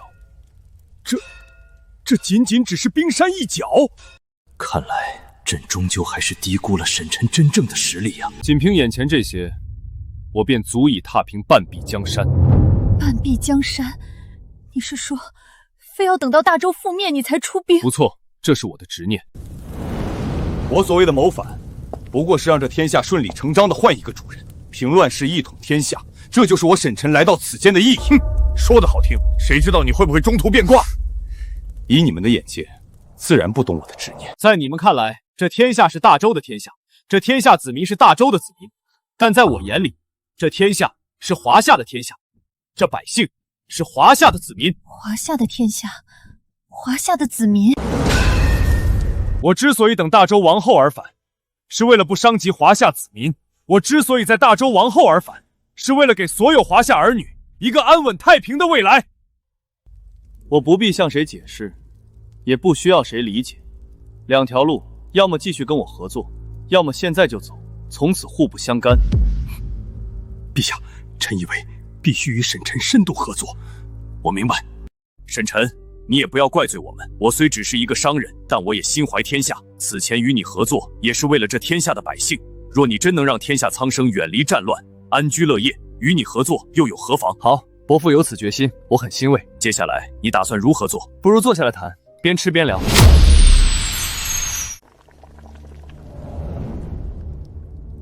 要掌天下，必先布局于民。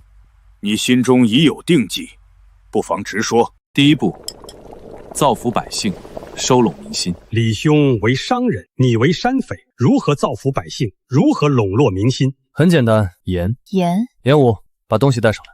是。这是矿盐。沈晨，你可知矿盐有毒，岂能食用？你想用毒盐害民蒙利？你们看看另一碗，这盐雪白细腻，竟比皇宫御盐还要精纯。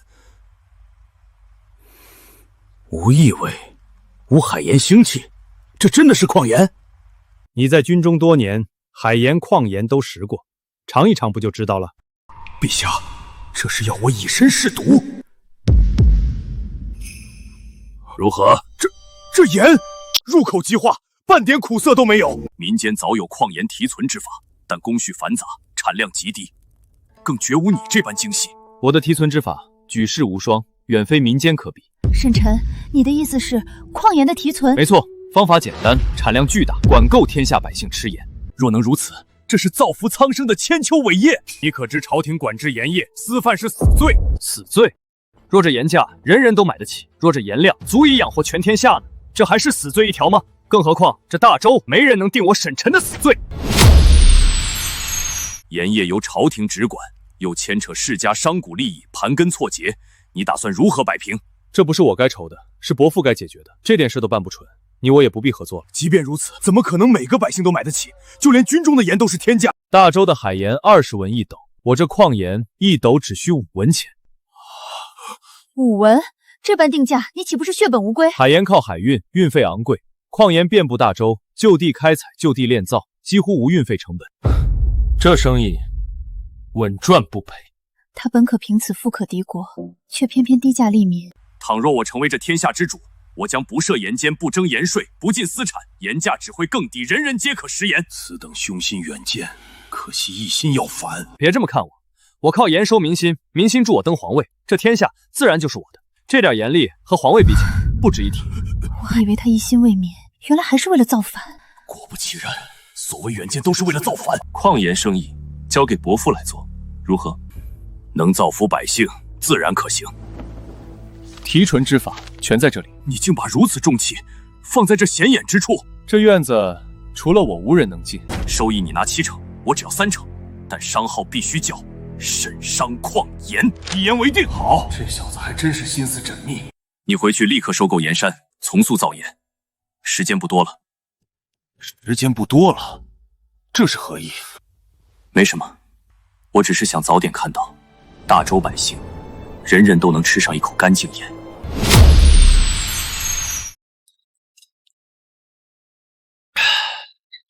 老大，李家一行人已经离开山寨，走了就好，坐下吃，可别浪费了。老大，我有个问题，直说。你把矿盐大权交给李家，岂不是把天下民心都送给他们了？所以接下来该你们忙活了。请老大吩咐。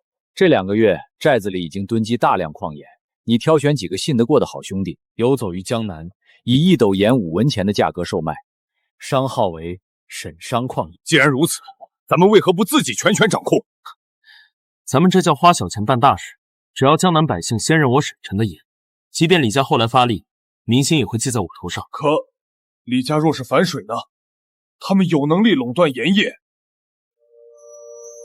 你可曾听闻神仙画卷？神仙画卷，那是什么？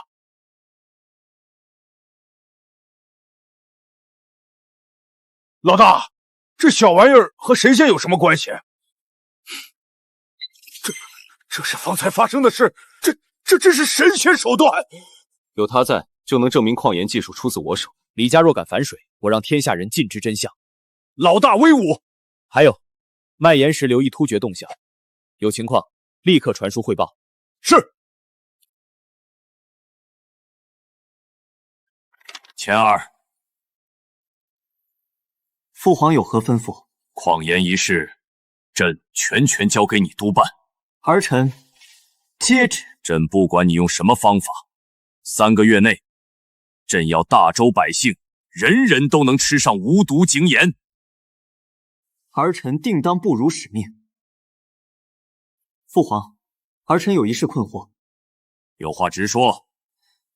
父皇，儿臣困惑，矿盐一事所谓笼络民心，可沈晨交由我们来处理，不仅当个甩手掌柜，还要以商号为沈商矿盐进行售卖，那岂不是这天下民心皆归他所有？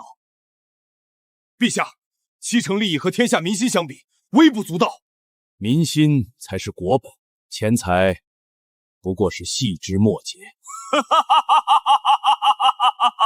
你们当真以为朕会循规蹈矩，按照沈晨那小子的规定替他卖盐？父皇，你这是要毁约？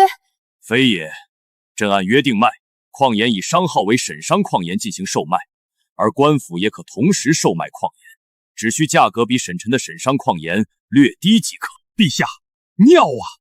如此一来，天下百姓只会选择官府矿盐，至于沈商矿盐，将无人问津。到时候，朕再以朝廷名义施压，分利时再克扣一部分，他沈晨只能吃哑巴亏，再借机把他的火器、甲胄图纸全弄过来。不错，就这么办。沈晨，姜还是老的辣，你这次怕是要栽在父皇手里了。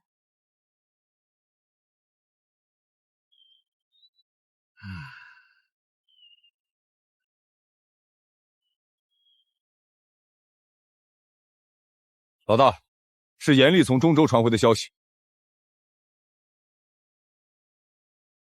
总算来了，不错。陆清演技到位，加上张万才几人嚣张跋扈，免死金牌酒的名头已经传遍大江南北。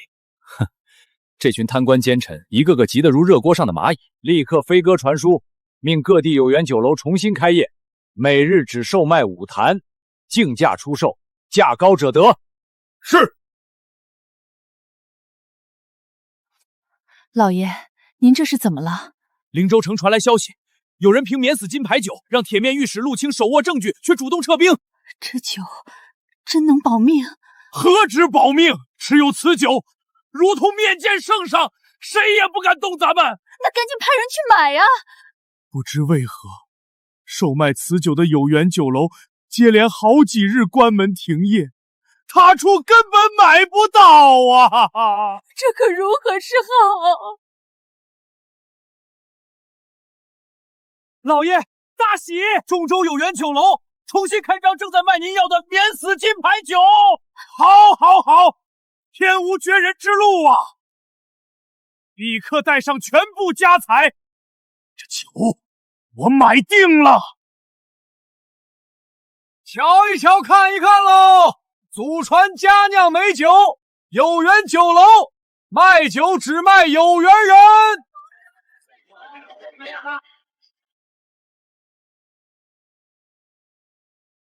这些酒本官全要了。对不住，本店每日仅收5坛，竞价购买，价高者得。竞价好，我出500两一坛，5坛我全包了。500两就想拿下，简直笑话！我出1000两一坛，我出黄金100两一坛，黄金1000两一坛。还是老大高明，一坛酒就让这群贪官狗咬狗，自相残杀。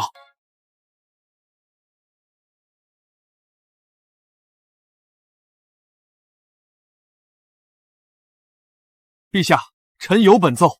说来。民间有人假借陛下威名，售卖所谓御赐美酒，哄抬天价，扰乱市面。哦，既然谁都知道那是假酒，定然卖不出去，不过是市斤计量罢了。若是卖得出去，又如何呢？可此酒售价天价，却仍有无数人争相抢购。明知是假酒，还愿花天价购买，天下竟有这等事！因此酒借陛下之名买酒之人，或是听信此酒为皇帝御赐之酒，才愿天价购买。此举是对陛下的长养尊敬。当真是有趣，只因中养朕，就舍得天价买假酒，这合理吗？臣也不知是为何。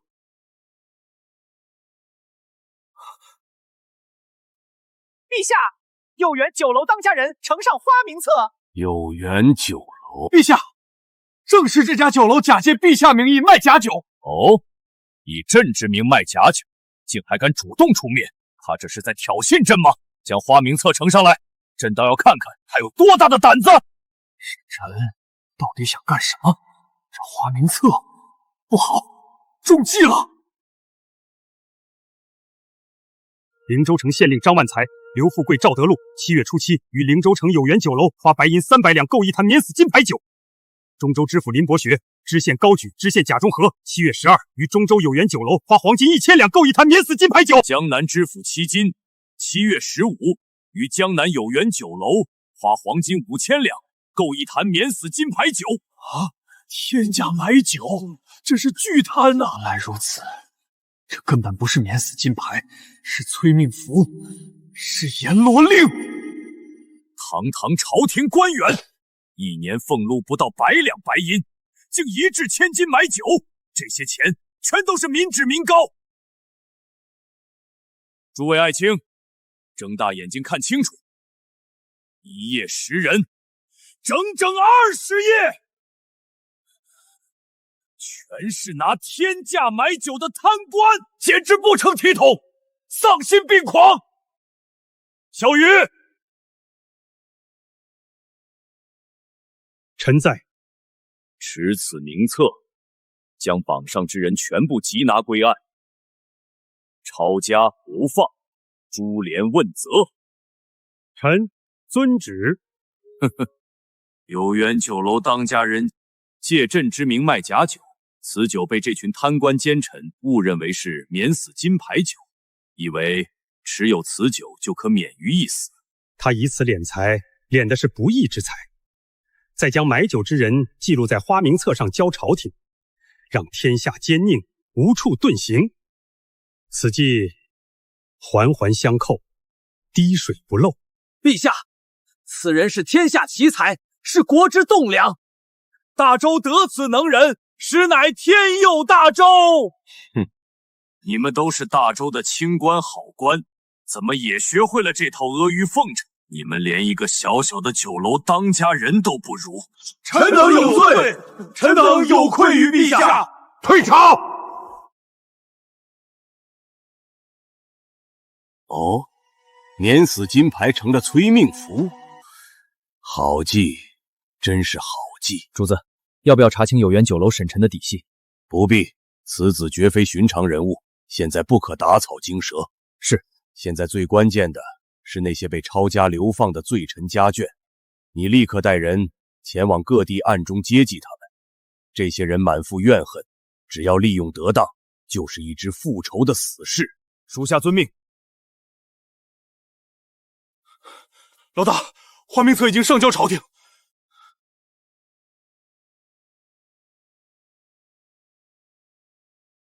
接下来，且看这天下风起云涌。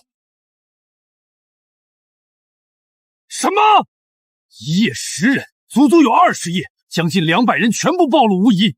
这免死金牌非但免不了一死，反而成了夺命符，这怎么可能？原来如此，陆清巡查灵州城，分明就是在演戏，演一场能将所有人都糊弄在鼓里的戏。可这沈晨，凭什么能让陆清配合他演这场戏啊？难道他背后之人真是那位？并非那位，此计或是陛下在背后主导。你确定？我在朝堂上刚提起沈晨借皇上之名卖假酒，陛下立刻顺水推舟。当花名册出现后，皇上在朝堂上便高赞沈晨，表面上是借皇上之名卖假酒，实则是引蛇出洞，让一众贪官奸臣无处遁作。如此看来，陛下早就知道圈套。不错，那沈晨是皇帝的人。父亲，名册里有不少是我们的人，现在怎么办？一群废物，贪生怕死，自寻死路。找机会，全部封口。是。矿盐，爷爷，出什么事了？市面上突然涌出大批精制矿盐，无毒无害，一斗只要5文钱。5文钱且无毒无害，这怎么可能？售卖矿盐的商贩，商号为沈商矿盐。沈商？除了沈晨，还能有谁？怎么又是他？这个沈晨绝对是陛下的棋子。先是征米赈灾，接着除尽贪官奸臣，现在又断盐令，这是要对我们勋贵世家斩尽杀绝。还不可定论。沈晨未必是皇帝的人，他们更像互相利用。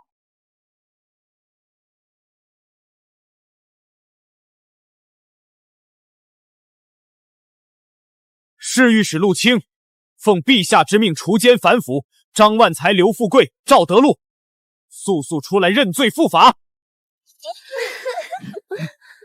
这该死的陆清真是扫老子的兴！他该不会以为我们将免死金牌酒喝了吧？哼，有酒在手，他敢动我们一根手指头，找死！陆清，你眼瞎了！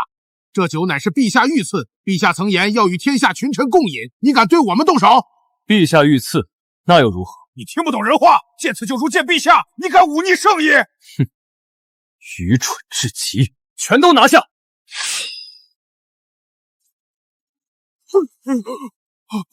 陆清，你敢见此酒如见陛下？你这是忤逆陛下，诛九族的大罪！你若现在撤兵，我们可以放你一马，饶你不死。死到临头还在痴心妄想，本官让你们死个明白。这所谓的免死金牌酒，根本就是陛下设下的圈套。此计名为请君入瓮，瓮中捉鳖。原来如此，原来如此，不可能，这绝对不可能！陆清，你在吓唬我们，对不对？侍御史陆清奉陛下圣旨，将贪官张万才、刘富贵、赵德禄缉拿归案，从严查办。完了，全完了！我认罪，我认罪！陆大人，求你网开一面，饶我一条狗命！现在知道怕了，晚了。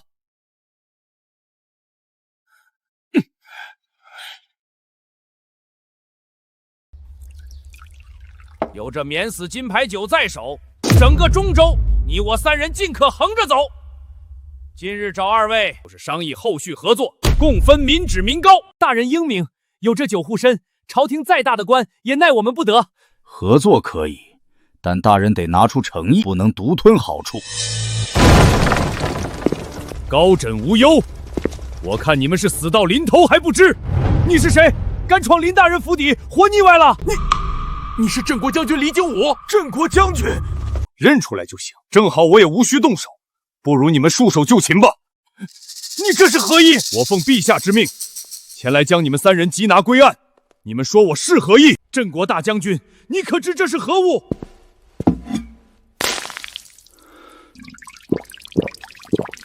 啊！你怎敢？这可是陛下御赐之酒！哼，陛下御赐，笑话！尔等贪官奸臣，陛下会赐酒于你们？你胡说！这酒确实是御赐，你敢传陛下的酒，就是忤逆圣意。陛下设下此计，就是要引你们这些贪官上钩，你们竟还痴心妄想靠酒保命！来人，将这3个贪官拿下，查封府邸，抄家流放。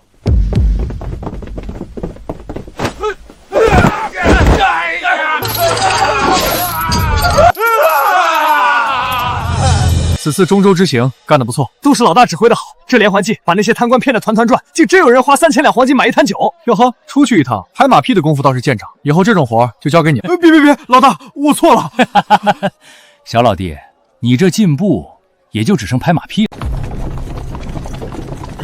本将军奉陛下之命，除奸反腐，这些贪官鱼肉百姓，今日尽数伏法，还大周境内一个清明。好，终于把这些贪官抓起来了，大快人心。老大，就是他们，这3人以黄金1000两购酒，竞拍最高价达到了3000两黄金。哦，那岂不是掏空了他们的家底？不错。老大，这人好眼熟啊！这不是李老哥吗？完了，沈晨这小子怎么会在这儿？要是让他看出破绽，可就麻烦了。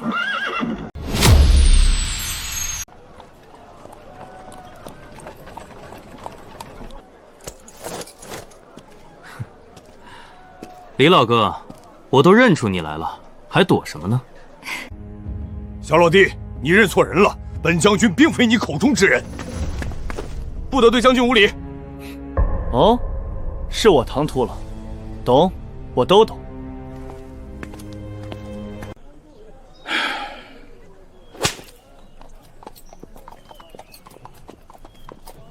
老大，难道是我们认错人了？没想到老丈人竟早已把手伸进军中，说不定陆青也是他的人。难怪陆青当初那么痛快就配合演戏，原来是这么回事儿。话是这么说，但我总觉得事情没这么简单。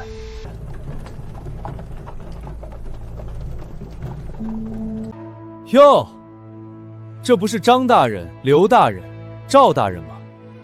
才短短几日，怎么就落得这般狼狈下场？沈晨，都是你，是你设下的圈套害我们！我要杀了你！我做鬼也不会放过你！我的免死金牌酒好喝吗？该不会你们把它当传家之宝供奉着，连一口都没舍得喝吧？沈晨，你不得好死！哼！先想想你们当初鱼肉百姓、草菅人命时，怎么给那些枉死的百姓一个交代吧！郝总，不送。有缘酒楼当家人沈晨接旨。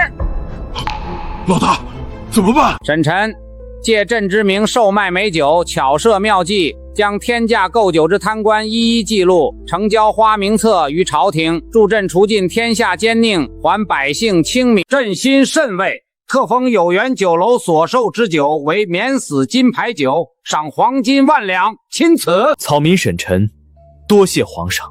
这沈晨果然如陛下所说那般目中无人，却不可雕在于他。原来如此，沈公子是在帮陛下除贪官啊！沈晨才是我们老百姓的青天大老爷，为民除害，好样的！沈公子大义！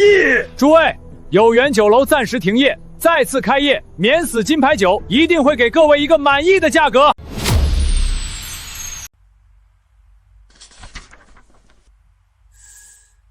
这沈晨好手段，当真好手段！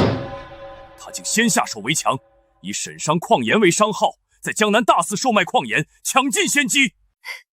沈商矿盐先一步打响名堂，即便父皇日后将矿盐收归官府售卖，百姓也只会记在沈晨名下。沈晨这神来之笔，父皇这一局您又失算了。这沈晨当真是百年难遇的奇才，连陛下都难以拿捏。母后有所不知，父皇栽在沈晨手里可不是1次2次，足足3次呢。哦，竟有此事，说来听听。你们母女俩当着朕的面就这么议论朕，眼里还有朕这个皇帝吗？陛下再又如何？1次2次是运气，3次皆输，便是陛下在算计上确实不及沈晨。朕不如他，罢了罢了，算计上朕确实输他几分，但论人品，他远不及朕。哦，陛下这话可有依据？那沈晨小子一见到西月就动手动脚纠缠不休，嘴里整日念叨着要明媒正娶，非西月不娶，活脱脱一个无赖。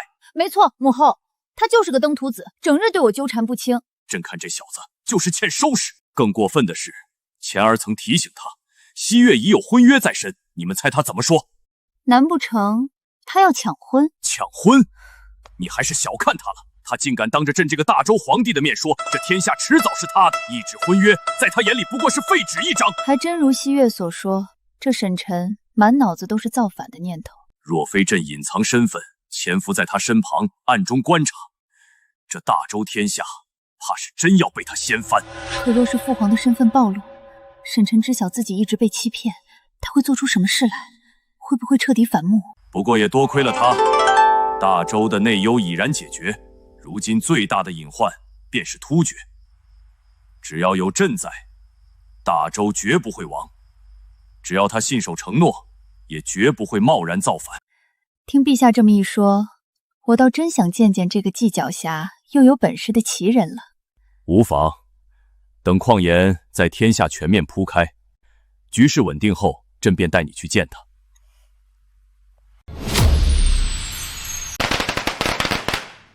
走过路过不要错过，沈商矿岩今日正式开业，首日特价1斗仅需3文钱。矿岩都是有毒的，你们竟敢拿来售卖牟利，就不怕害死人？对啊，矿岩又苦又毒。诸位乡亲，大家先别着急质疑，且看一看我这矿岩是不是和你们以往见过的矿岩完全不同。这岩晶莹剔透，一点杂质都没有，这真的是矿岩？不错，这就是矿岩，而且是无毒无害，可以放心食用的精致矿岩。我听说这几日江南地区也有一家沈商矿岩，1斗卖5文钱，难道……我便是沈商矿岩的当家人沈晨，江南的沈商矿岩也是我的产业。原来是沈公子，沈家矿岩的名声，我在江南的亲戚也提起过，说盐好又便宜。各位乡亲，口说无凭，大家可以先尝一尝。若是吃了我们的矿岩，有任何身体不适，我们全额赔偿，还当面赔礼道歉。我来，我替大伙试毒。若是真有毒，我第一个找你们说理。这盐漱口即化，既毫无苦涩感。真的假的？我也试试。哇！沈商矿岩今日开业特惠，1斗仅需3文钱，数量有限，先到先得。有缘酒楼今日重新开业，免死金牌酒今日特惠，1坛仅需10两银子。有缘酒楼终于开了，我早就尝上这除尽贪官的免死金牌酒了。这酒可是名扬天下，以前黄金1000两都买不到，现在10两就能尝一尝，太值了。诸位乡亲，想必大家都知道，这免死金牌酒曾是贪官们争抢的宝贝，最高拍出过黄金3000两1坛的天价。今日重新开业，不为牟利，只为让各位乡亲都能尝一尝这除贪美酒，1坛只要10两银子。我要1坛，给我来1坛！我全都要。明明说好要平乱世统天下，怎么走着走着就莫名其妙沉迷于挣大钱了呢？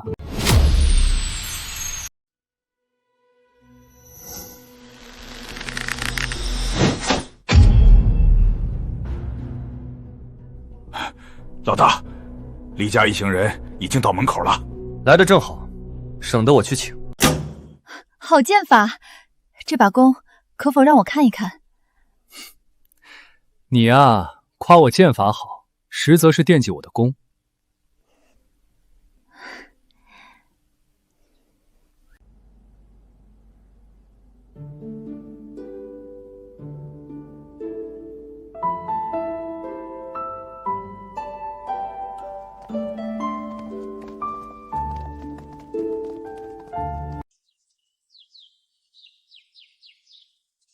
沈晨，这位是我的娘亲。小子沈晨，恭迎丈母娘。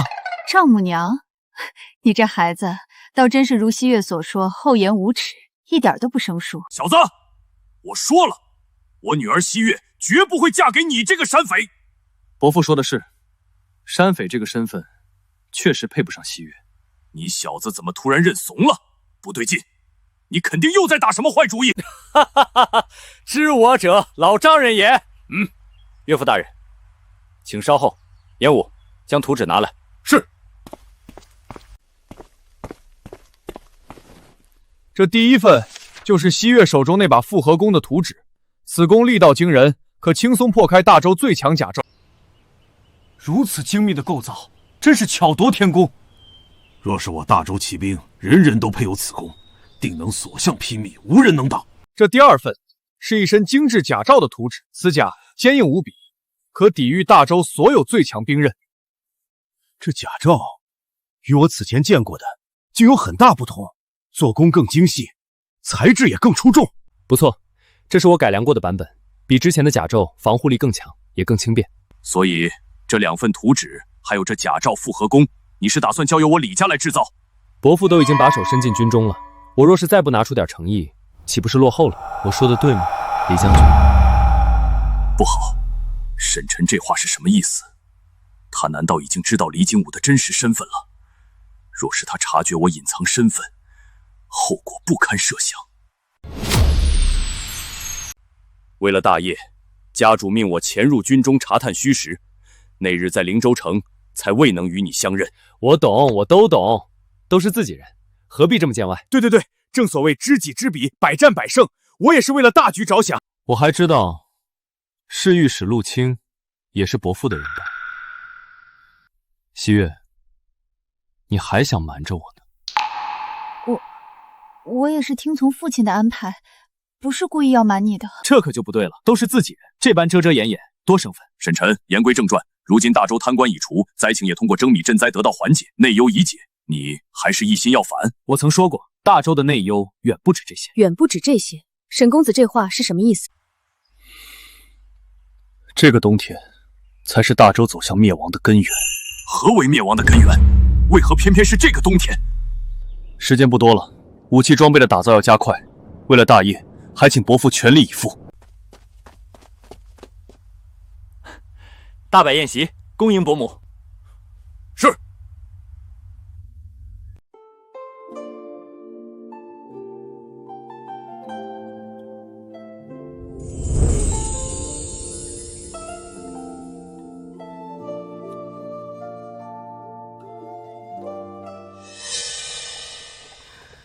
陛下，觉得沈晨如何？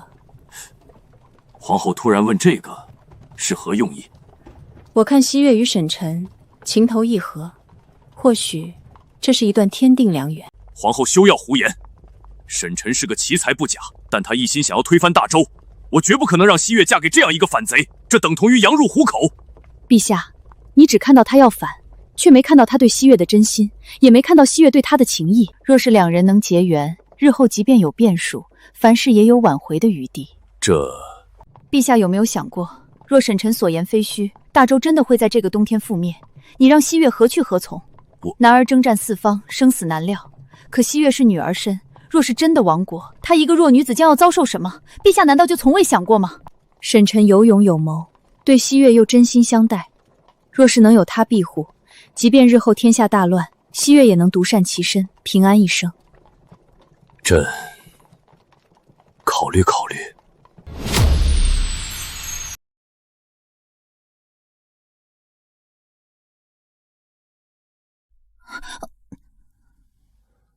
精心瞄准，手臂稳住，不要慌。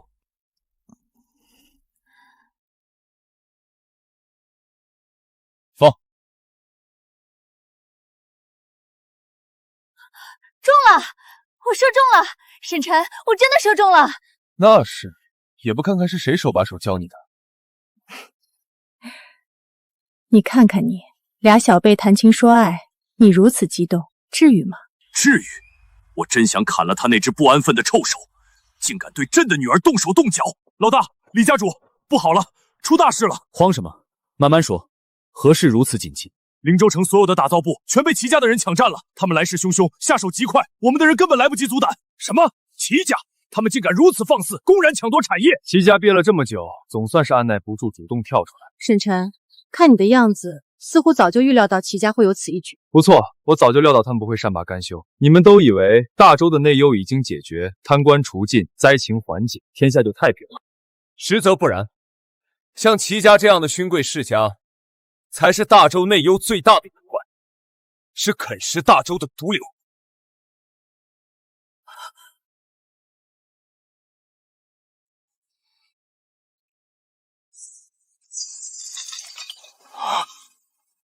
欺人太甚！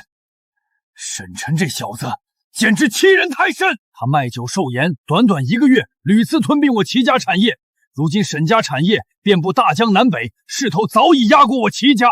父亲，不如我们联合其他勋贵世家，从商路、货源全方位打压沈晨，绝不能让他再嚣张下去。晚了，一切都晚了。其他世家早已空有其名，徒有其表，根本不堪一击。怎么敢与沈晨为敌？父亲，事有转机，速速说来。沈晨与江南李家交往密切，孩儿查到李家暗中在灵州城布局，私自打造武器装备，规模极大。私自打造武器装备，好一个沈晨！他这是铁了心要谋反啊！父亲，沈晨贪得无厌，我们不如趁机下手，将他的打造产业全部占为己有。到时候偷天换日，用他的产业、他的图纸打造武器，即便被朝廷查处，我们也能金蝉脱壳，将谋逆的死罪全推到沈晨手上。好计策，好计策！此计天衣无缝，既能除掉沈晨，又能壮大我齐家，妙啊！而且沈晨一心扩张产业，猝不及防之下，我们抢占他的打造部，他根本来不及反应，也不敢声张。齐望、齐远、齐恒，你们3人立刻召集齐家所有人手，连夜赶往灵州城，务必将沈晨所有的打造产业全部拿下，一个不留。是。你的意思是，齐家也存有反心？不错，而且不止齐家，整个大周的勋贵世家，个个都藏着反意，只是在暗中蛰伏罢了。沈公子如此肯定，何谓见得？齐家是勋贵世家中的领头羊，实力最强，可他们偏偏不去抢旁人的产业，偏偏盯上我的打造部，这绝非偶然。会不会只是因为你这1个月吞并了齐家不少产业，他们这是在报复你？吃准了我被抢了打造产业，只能吃下这个哑巴苦亏，不敢轻举妄动，生怕暴露自己。可私自打造武器装备是诛九族的死罪啊，他们就不怕吗？他们精明得很，拿下我的打造产业后，定会闭门造车，只为齐家打造武器。若是事情败露，他们只需将此事上报朝廷，反倒能证明自己发现谋逆，主动上交，洗清自身反心。可若是让他们拿到了武器图纸，日后必成大患，这该如何是好？无妨，他们拿到的是低了好几个等级的武器装备图纸罢了。好啊，沈晨，原来你早有防备，到头来还是对我们有所忌惮。西月，你这就误会我了。真正的神兵利器，岂是一张图纸就能打造出来的？就像那2个空调和冰箱，即便我把设计图纸摆在所有人面前，整个天下也无人能打造出来，更何况是我的核心武器图纸。齐家的事就由我来处理，这天下还没人有资格占我沈晨的便宜。小雨、李景武，你们说说，齐家抢占沈晨打造产业，反意已露，朕该如何处置他们？臣认为当机立断，直接以私夺产业、意图谋逆为由，出兵铲除齐家，永绝后患。不可，陛下，万万不可！哦，为何不可？齐家势力庞大，且与其他勋贵世家似有往来，若是直接铲除齐家，必定打草惊蛇，其他勋贵世家定会立刻警觉，暗中勾结，到时候反而难以掌控。可沈晨说的对，这些勋贵世家是大周内忧最大的毒瘤，一日不除，朕便一日难以心安啊！臣有一计，若是能借用沈晨之手灭掉齐家，可谓一举多得。哦，详细说来。沈晨的酒业、盐业早已抢占各大世家的收益，世家对他早已恨之入骨。我们只需下旨将沈商矿盐列为官用，全面推行，让各大勋贵世家彻底失去盐业这块肥肉。这样一来，既让沈晨浮出水面，直面所有勋贵世家，压制他的发展，又能借他的手除掉齐家这个大隐患，同时权衡其他勋贵，坐收渔利。好计策，真是好计策，就按你说的办。小雨，你立刻拟旨，推行沈商矿盐为公用，越快越好。臣遵旨。老大，大事不好！大周朝廷下旨，将沈家矿盐列为官用，各大虚贵世家已经联合起来，要对我们的产业全力打压。哦，朝廷倒是打得一手好算盘，这是明着要把我拉下水，借世家的手来制衡我。老大，事到如今，不如我们先退让一步，收缩产业，暂避锋芒，再做长远打算。退让？我沈晨的字典里就没有退让这两个字。他们既然想死，那我就成全他们。在登上皇位之前，我不妨先做这天下第一大财主。严武、严厉，属下在，老大有何吩咐？立刻传我命令，与各地酒楼、酒馆、饭馆让利合作，将火锅全面推广，将改良后的织布机低价贱卖，敞开供应，把丝绸布料的价格打到底，让世家们的布庄彻底无利可谈。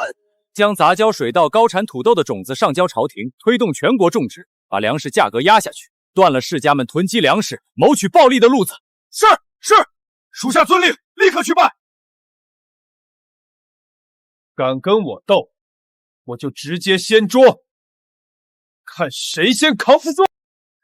这个沈晨简直是欺人太甚，根本不把我们放在眼里，这是要赶尽杀绝啊！现如今，酒业、盐械被他垄断，就连丝绸、粮食产业也被他步步紧逼。我们手里的产业全成了摆设，谁能想到，我们竟会落得这般境地？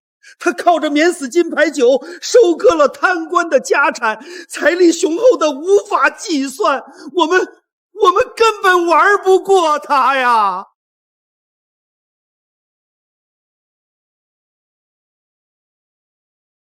诸位家主都在啊，看来本王来的正是时候，没打扰各位议事吧？我等拜见吴王殿下，殿下千岁千岁千岁！无需多礼，都起来吧。本王此次前来，是要与各位共谋大业。殿下，我等如今已是穷途末路，不知殿下所谓的共谋大业，是指……诸位，你们有没有想过，仅凭沈晨一人，何德何能，将你们4大世家死死压制，让你们毫无还手之力？殿下的意思是，沈晨是您的人？如此其人，若是能为我所用，本王求之不得。可惜，他并非我的人。还请殿下明示，我等实在不解，为何会被沈晨逼到这般境地？本王明说吧，从始至终，你们真正面对的对手，从来都不是沈晨，而是大周的皇帝李成。这沈晨竟然是皇帝的人，我们这是被他耍得团团转啊！齐家主，当初可是你拍着胸脯说沈晨与皇帝毫无关系，让我们放心对付他，如今酿成大祸，你说怎么办？齐关山，都是你，是你害了我等4家。若不是你提抢占沈晨的打造产业，我们也不会落得这般境地。诸位息怒，诸位息怒。倘若沈晨真的是皇帝的人，可为何我齐家抄了他的打造产业，还安然无恙，连一点风声都没有？事到如今，我也就不瞒着诸位了。自齐家拿下沈晨的打造产业后，我们就一直在暗中打造武器装备，至今已有1个多月。私自打造武器，这可是诛九族的死罪啊！可这么久以来，朝廷半点动静都没有，我齐家安然无恙。也正因为如此，我才笃定沈晨并非皇帝的人，才敢放心动手啊！齐家主啊，齐家主，你可真是愚蠢至极！按照沈晨的一贯作风，睚眦必报。你占了他的便宜，抢了他的产业，他岂能忍气吞声，坐视不管？唯有一种可能，他是在借你的手借你齐家的财力帮他打造武器装备，他等的就是你齐家耗尽所有资源，再将你齐家一网打尽，把你齐家的家产全部占为己有。这就是沈晨的阴谋。原来如此，原来如此！我竟然亲手把齐家推向了深渊，真是愚蠢，真是愚蠢啊！你齐家从抢占沈晨打造产业的那一天起，就已经名存实亡了，只是你们自己还蒙在鼓里罢了。殿下，求殿下救我齐家，求殿下救救我们！我齐家愿效犬马之劳，绝无二心。齐家一倒，接下来就是王家、胡家、卢家，还有天下所有的勋贵世家。你们别忘了，你们每家手里都藏着不臣之心，私下囤积粮草、打造兵器，哪一样不是谋逆的死罪？殿下饶命！求殿下救我王家，我王家再也不敢有二心了。殿下，我胡家愿将全部家产都赠与殿下，只求殿下能保我胡家上下平安。我卢家也一样，愿意献出全部家产为殿人马首是瞻，求殿下保我卢家性命。很好，你们很清醒，也做出了最正确的选择。只要李成还坐在那个皇位上，你们就永远不可能赢得了沈晨，迟早都会被他一个个除掉，落得家破人亡的下场。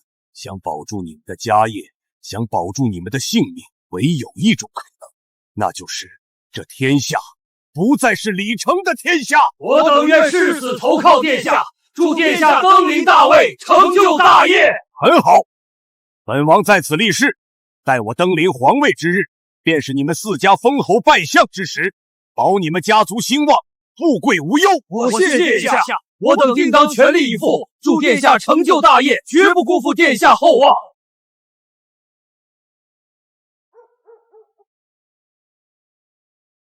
主子，突厥那边回信了。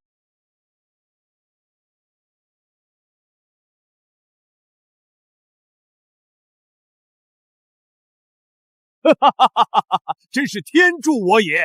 此计若成，这大周天下必归我所有，天下一主指日可待。主子英明，属下愿听候主子差遣，祝主子成就大业。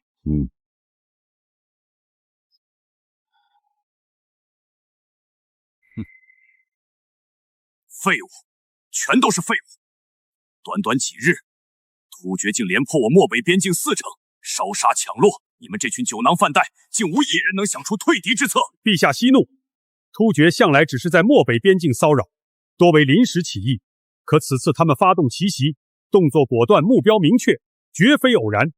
臣认为必定有内贼与突厥勾结，里应外合。那就查，给朕彻查到底，掘地3尺，也要将这个内贼查出来，以儆效尤。陛下，不好了，突厥使臣已到殿外，请求面见陛下。选，让他们进来。大周皇帝，本皇子乃突厥王子阿史那比索，此番前来，只为与你们谈和。谈和？突厥铁骑塔我边境，屠我4城，害我大周百姓，如今还敢来谈和？绝无可能！大周皇帝何必动怒？本皇子只是将谈和的条件告知于你，至于答不答应，与本皇子无关，全看你识不识时务。哼，朕倒要听听你们有什么痴心妄想的条件。很简单，第一，大周需将漠北境内13座城池全部割让给我突厥；第二，需选一名大周公主送去突厥和亲，联姻结盟。绝不可能！朕宁可与突厥决一死战，也绝不会割城送公主和亲，受此奇耻大辱。哼哼，本公子已经将条件传达完毕，你答不答应，后果自负。区区突厥竟敢如此嚣张，不将朕，不将我大周放在眼里，还敢提出如此苛刻的条件，要朕割城和亲。朕自登基以来，还从未受过这种窝囊气。尔等速速献计，朕要亲率大军，将这突厥贼子千刀万剐，踏平他们的老巢。陛下息怒，如今我大周刚除尽贪官奸臣，各地赈灾初见成效，百姓得以休养生息，国力尚未完全恢复。先割城和亲，虽是妥协，却也是养精蓄锐、暂避锋芒的关键啊！陛下，忍一时风平浪静，待国力强盛，再北伐突厥，必能一雪前耻。废物，全都是废物！朕养你们这群大臣，就是让你们劝朕妥协受辱的吗？朕要你们有何用？退朝！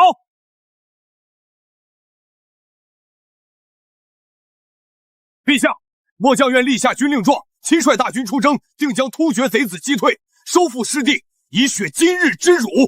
将突厥击退并非难事，可一时击退无法永绝后患，他们迟早还会卷土重来，骚扰我大周边境，残害我大周百姓。朕要做的不是击退，是北伐，是彻底歼灭突厥，永绝边境之患。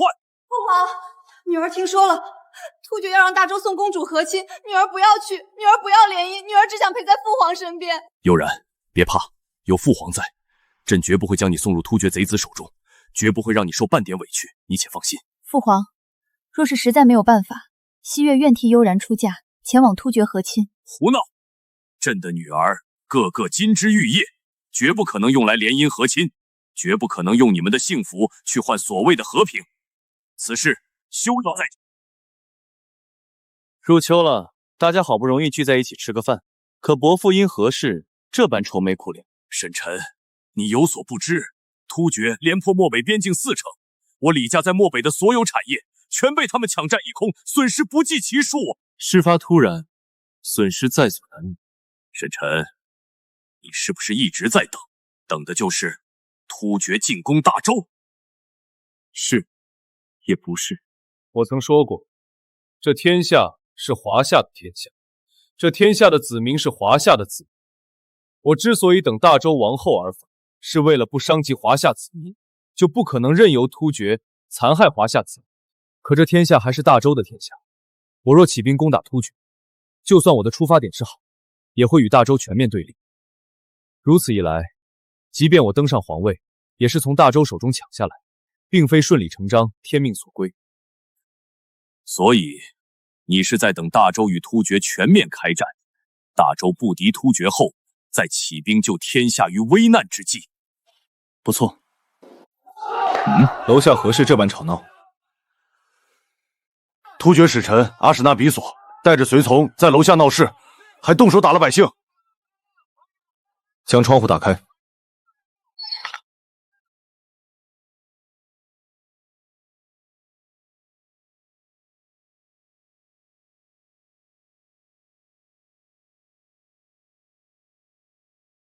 该死的刁民！你们可知，你们的皇上即将把这灵州城割给突厥，就连你们的公主也要送到突厥联姻和亲。这怎么可能？你在胡说！哼！漠北边境被我突厥连破4成，你们的皇帝早就被吓傻了，定会以割城联姻的方式谈和。再过几日，就连你们的公主都要送到突厥给本皇子当妾。连破4成，怎么会这样？本皇子知道你们大周子民痛恨我突厥。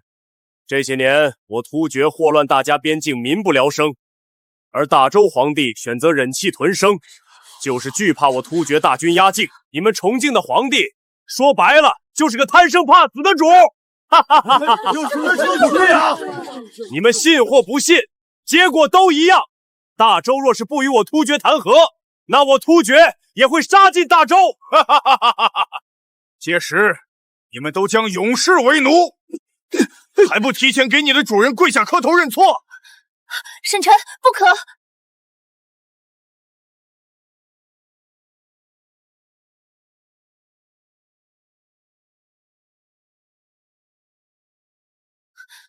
沈臣不可！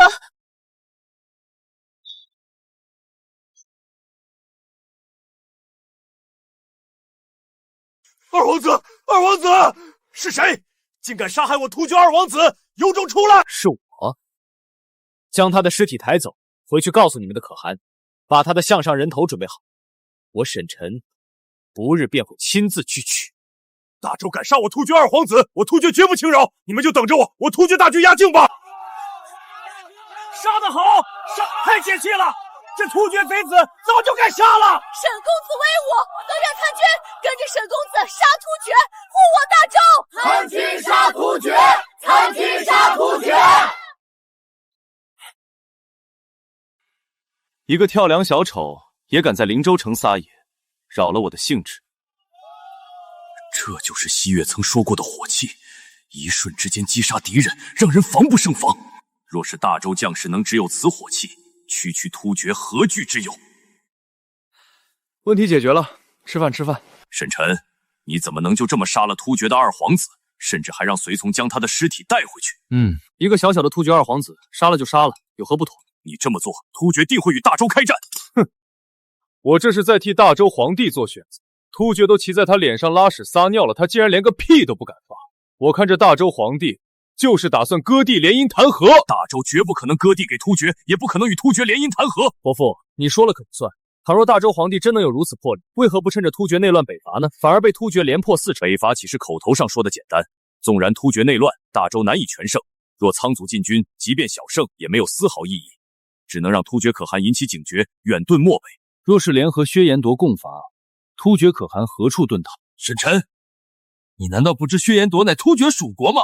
大周不敢贸然出兵，还有一个原因，便是因为薛延夺日益强大，北伐突厥，薛延夺必定坐山观虎斗，以黄雀身份分一杯羹。若是邀约薛延夺同盟，北伐之时，薛延夺背信弃义，并将消息泄露突厥，让突厥有所防备，想要取胜只会难上加难，甚至大周惨败。你无话可说了吧？还好大周皇帝身边没有你们3人出谋划策，否则只会加快大周衰亡。哼！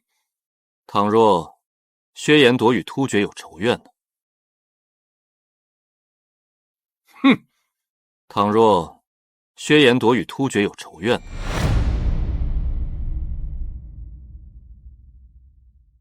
沈臣，你这话是什么意思？何以见得薛延夺与突厥有仇怨？他们明明是从属关系。伯父常年经商，涉足各行各业，难道会不知道，一张上等狼皮在薛延夺境内只需5贯钱，运到灵州城却要卖到50贯，如今更是涨到了80贯。我自然知晓此事，只是从未深究其中缘由。凡是经过突厥境内的薛延陀商队，都要缴纳高额关税。一张50贯的狼皮，突厥就要抽走30贯，相当于薛延陀百姓辛苦狩猎，大半收益都被突厥抢走。不止如此，灵州城的茶叶1斤只需3贯，运到突厥境内就涨到10贯，而突厥转手卖给薛延陀，竟要卖到20贯。薛延陀常年被突厥肆意剥削，层层加价，百姓苦不堪言。这便是导致突厥内乱的间接原因。毛皮、茶叶尚且如此，其他物资更是被突厥压榨，薛延陀百姓日积月累的怨气，能不与突厥结下深仇大恨？若大周与薛延陀达成联盟，共伐突厥，绝对有90%胜算。就算如此，大周北伐也必然惨败，动摇根基的惨败。不可能，这绝对不可能！为何不可能？只要大周与薛延陀达成联盟，南北夹击，突厥必定无处遁逃，何来惨败？倘若北伐之时，漠北大寒呢？漠北大寒？漠北入秋下雪，狼皮产量大涨，价格却也跟着骤涨。只有一个种可能，那便是大寒将至。入秋下雪死牛羊，漠北的狼猎杀牛羊过冬，薛延夺更吃不饱，只能抢。突厥被抢肯定忍不了，你抢我，我抢你，狗咬狗。大寒将至，大周又欲北伐，突厥内乱又与薛延陀纷争不断，种种原因结合起来，才导致狼皮价格暴涨。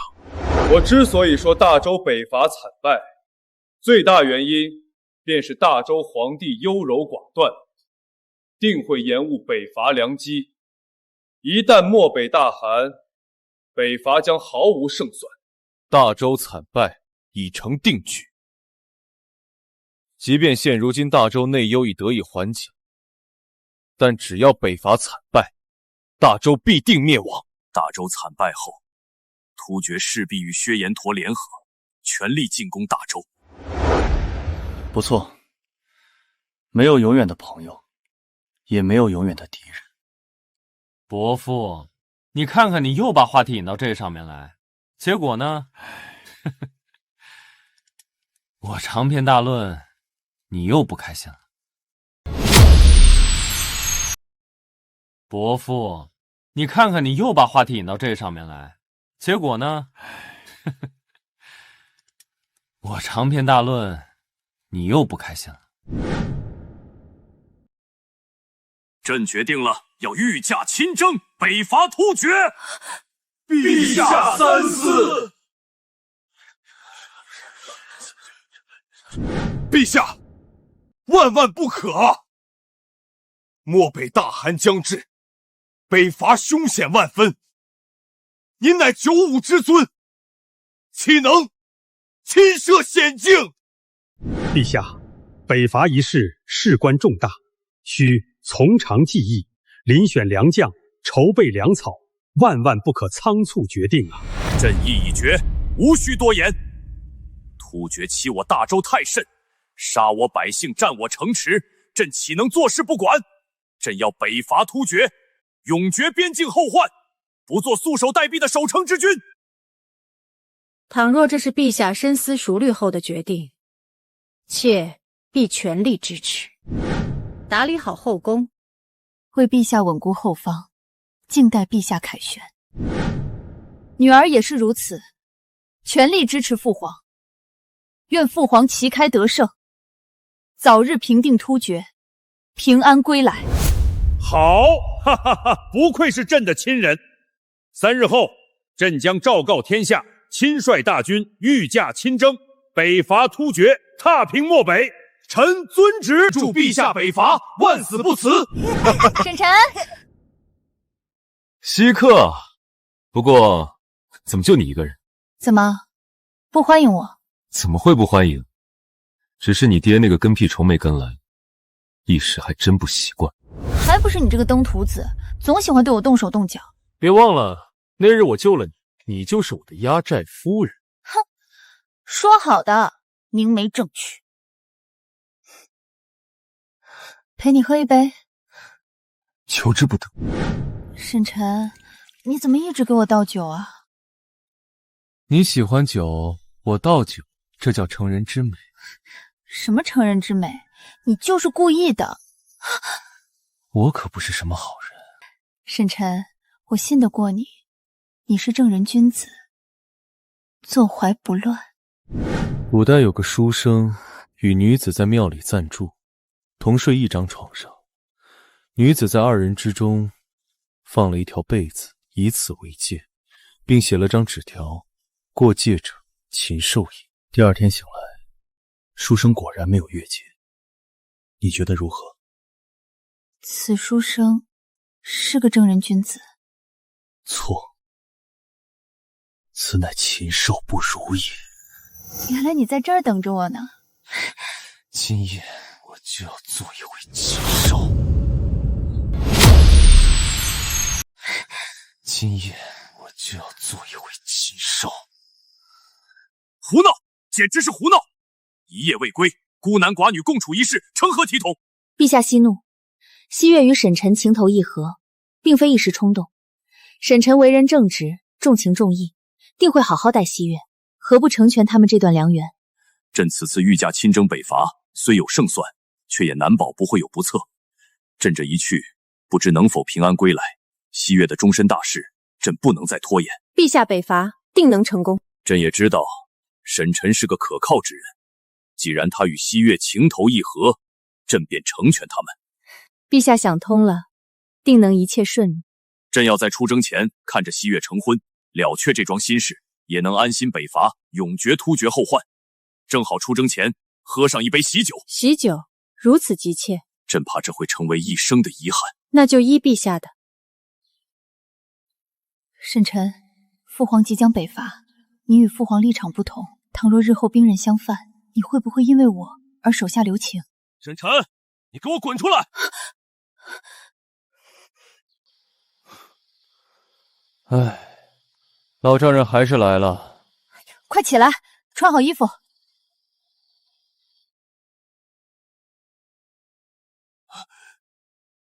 沈晨，昨晚你们2个……伯父，我与西岳已有夫妻之实，还请伯父将西岳嫁给我。你们！沈晨，我是为了你与西月的婚约而来。伯母这是同意了，可伯父，你都先斩后奏了，还需要征得我的同意？爹，你这说的什么话？你与西月情投意合，成全良缘。我答应过西月，要对西月明媒正娶，我选个好日子，就向李家提亲。提亲就不用了，你们明日便成婚吧。明日？父皇这是想在出征前喝上我和沈晨的喜酒，这会不会太唐突了？从简即可，我只希望我女儿过得好，过得幸福。那就依伯父伯母所说，明日便成婚。那就依伯父伯母所说，明日便成婚。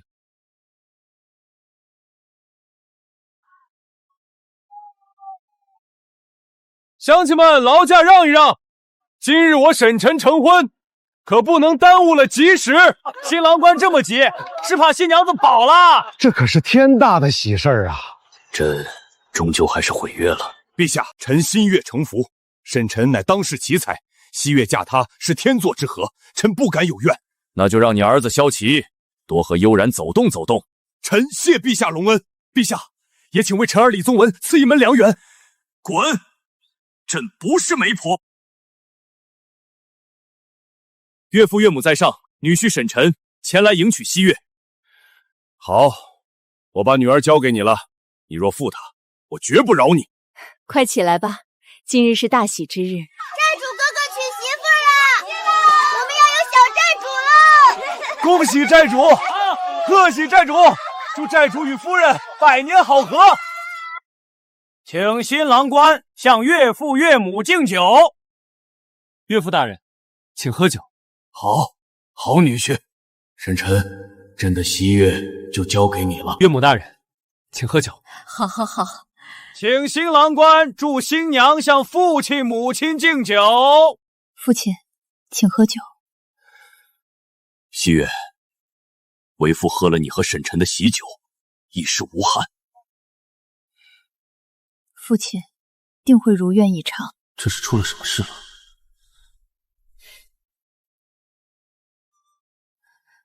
母亲，请喝酒。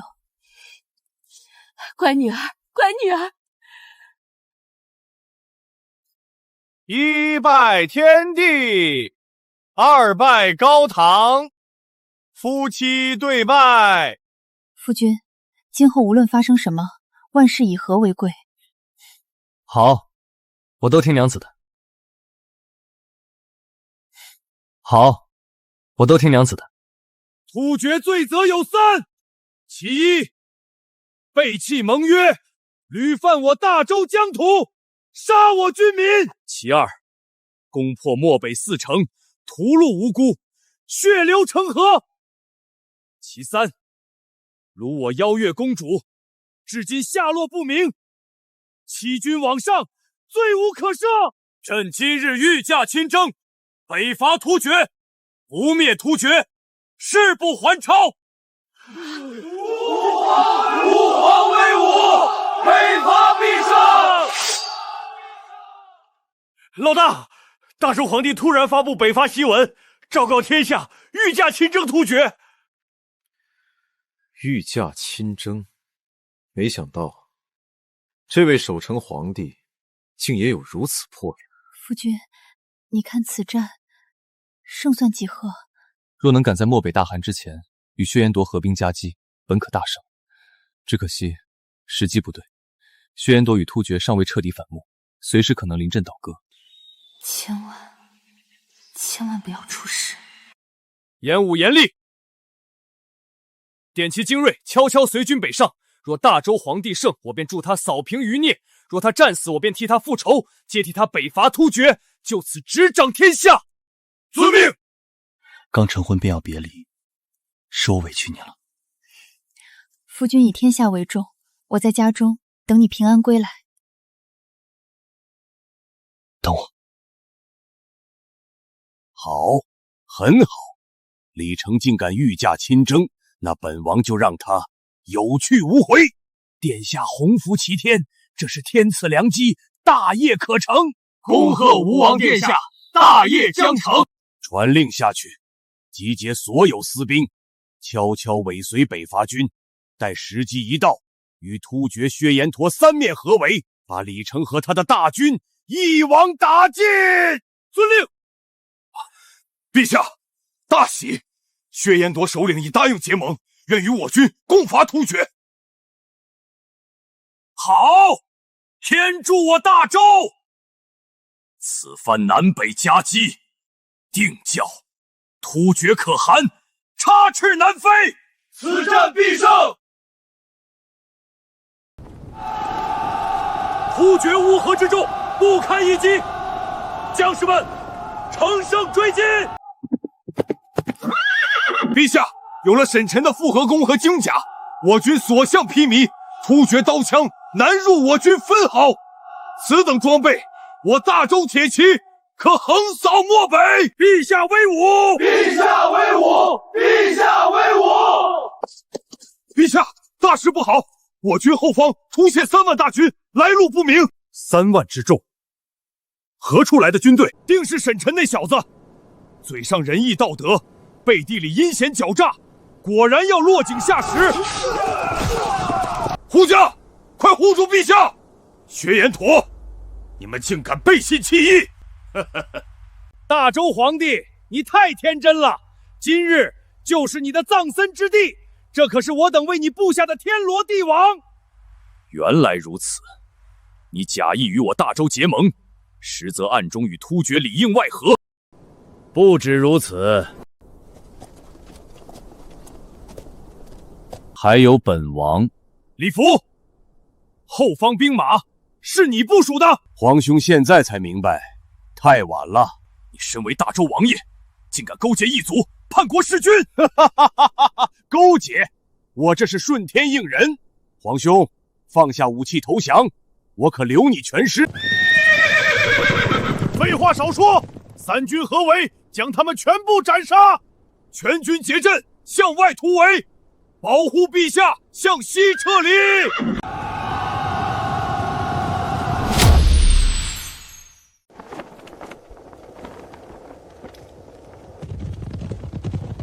哦，好像出了点变故。老大，是薛延陀的人在追杀大周军队，假结盟，真围剿。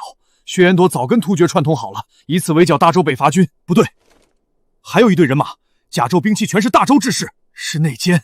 大周有人勾结异族，要叛国弑君。3面合围，插翅难逃。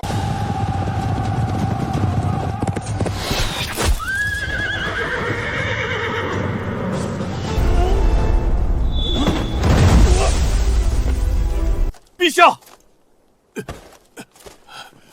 李成，你已无处可逃，束手就擒吧！守城之军偏要御驾亲征，自寻死路。北伐简直是个天大的笑话！老大，我怎么看着大周皇帝越看越眼熟？我也觉得好像在哪儿见过。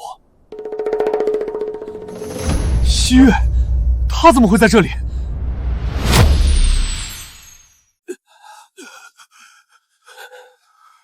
此番北伐，是朕失算了。陛下，一定还有转机，不能就此放弃啊！末将拼死护陛下突围，杀开一条血路。突围？痴心妄想！你们今天全都得死在这儿！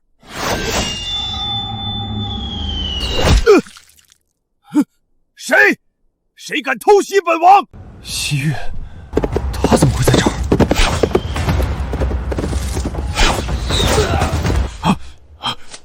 老大，真是大嫂！老大，现在怎么办？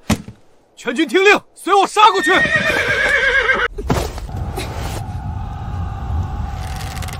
西岳，这不是你该来的地方，快离开！这小美人我喜欢，切记留她一命。本可汗要好好宠幸她。我乃大周邀月公主，太子援军即刻就到，诸位将士再撑1个时辰。原来你就是大周的邀月公主，果然是倾国倾城。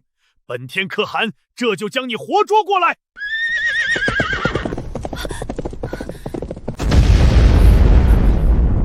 怎么回事？这是什么声音？后方来人了！大周的援军竟来得如此之快，这绝对不可能！到底是谁？管他的！这小美人儿，本天可汗要定了！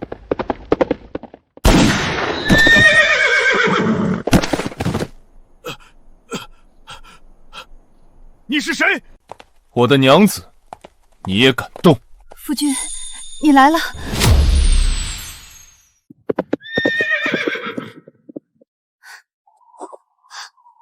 陛下，我们有救了！有沈晨在，足以扭转局势。没想到，朕竟会以这样的方式在沈晨面前暴露身份。小老哥，李老哥，好巧啊！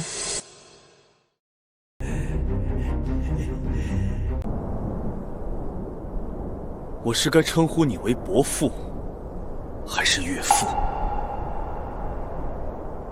亦或者是大周皇帝？沈晨，原本一开始只是个误会，我多次想向你解释，可你一心要反，我怕向你表明身份，你和父皇便会兵刃相向，而父皇也不愿与你为敌，只能再三隐瞒。沈晨，朕有愧于你呀！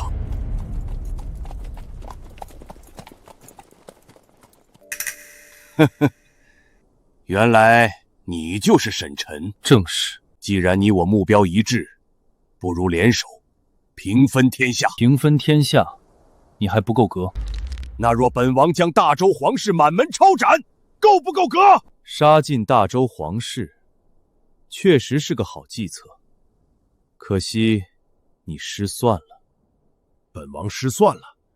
何来这一说法？因为大周皇室也包括我。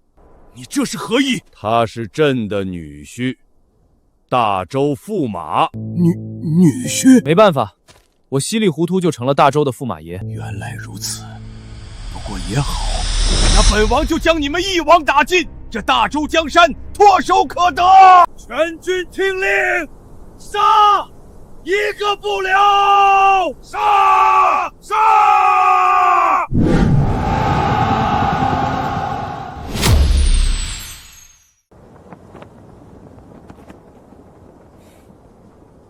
严武严厉，在！火炮阵营破阵！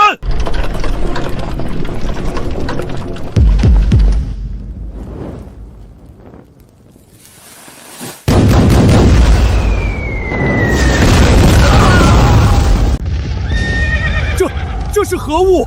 一炮之威竟如此恐怖！一炮破阵，无人可挡。若我军早有此利器，何惧突厥？冲！都给我冲！进战杀了他们！步枪阵营冲锋！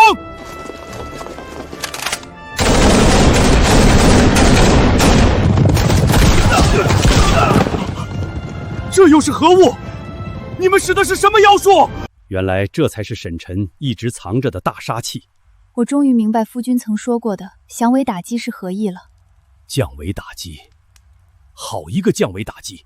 瞬息之间扭转局势，我也不如沈晨啊！不好，快撤，快撤！全军后撤，全军后撤！所有人都给本王冲过去，不能撤！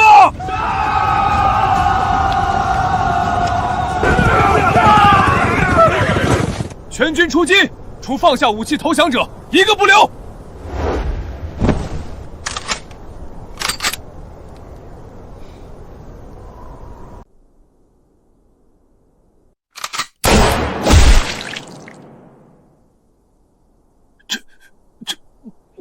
不可能！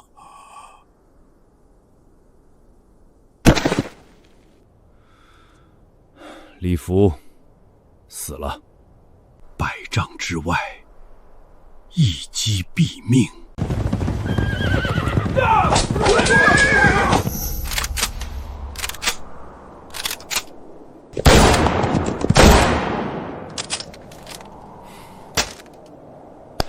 搞定，收工。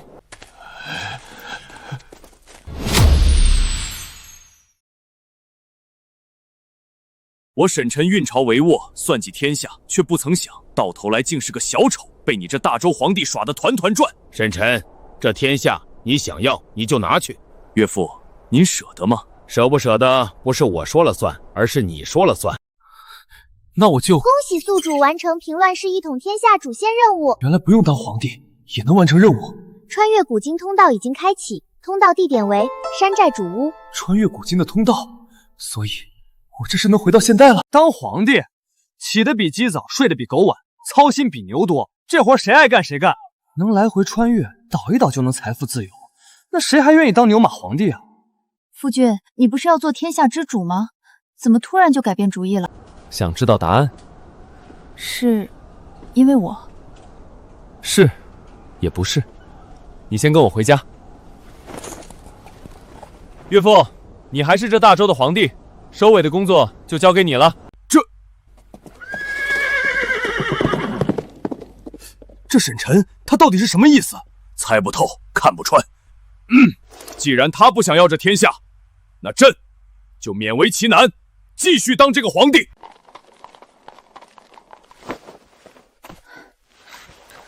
沈晨，我们一路急奔，所为何事啊？闭上眼睛，我给你一个惊喜。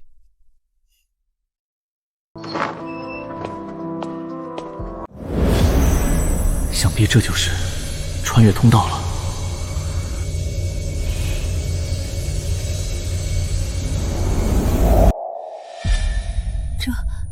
这是哪里？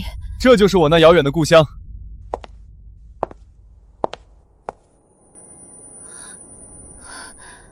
欢迎来到21世纪的华夏。21世纪的华夏，美如仙境。沈晨，滚出来，还钱！坏了，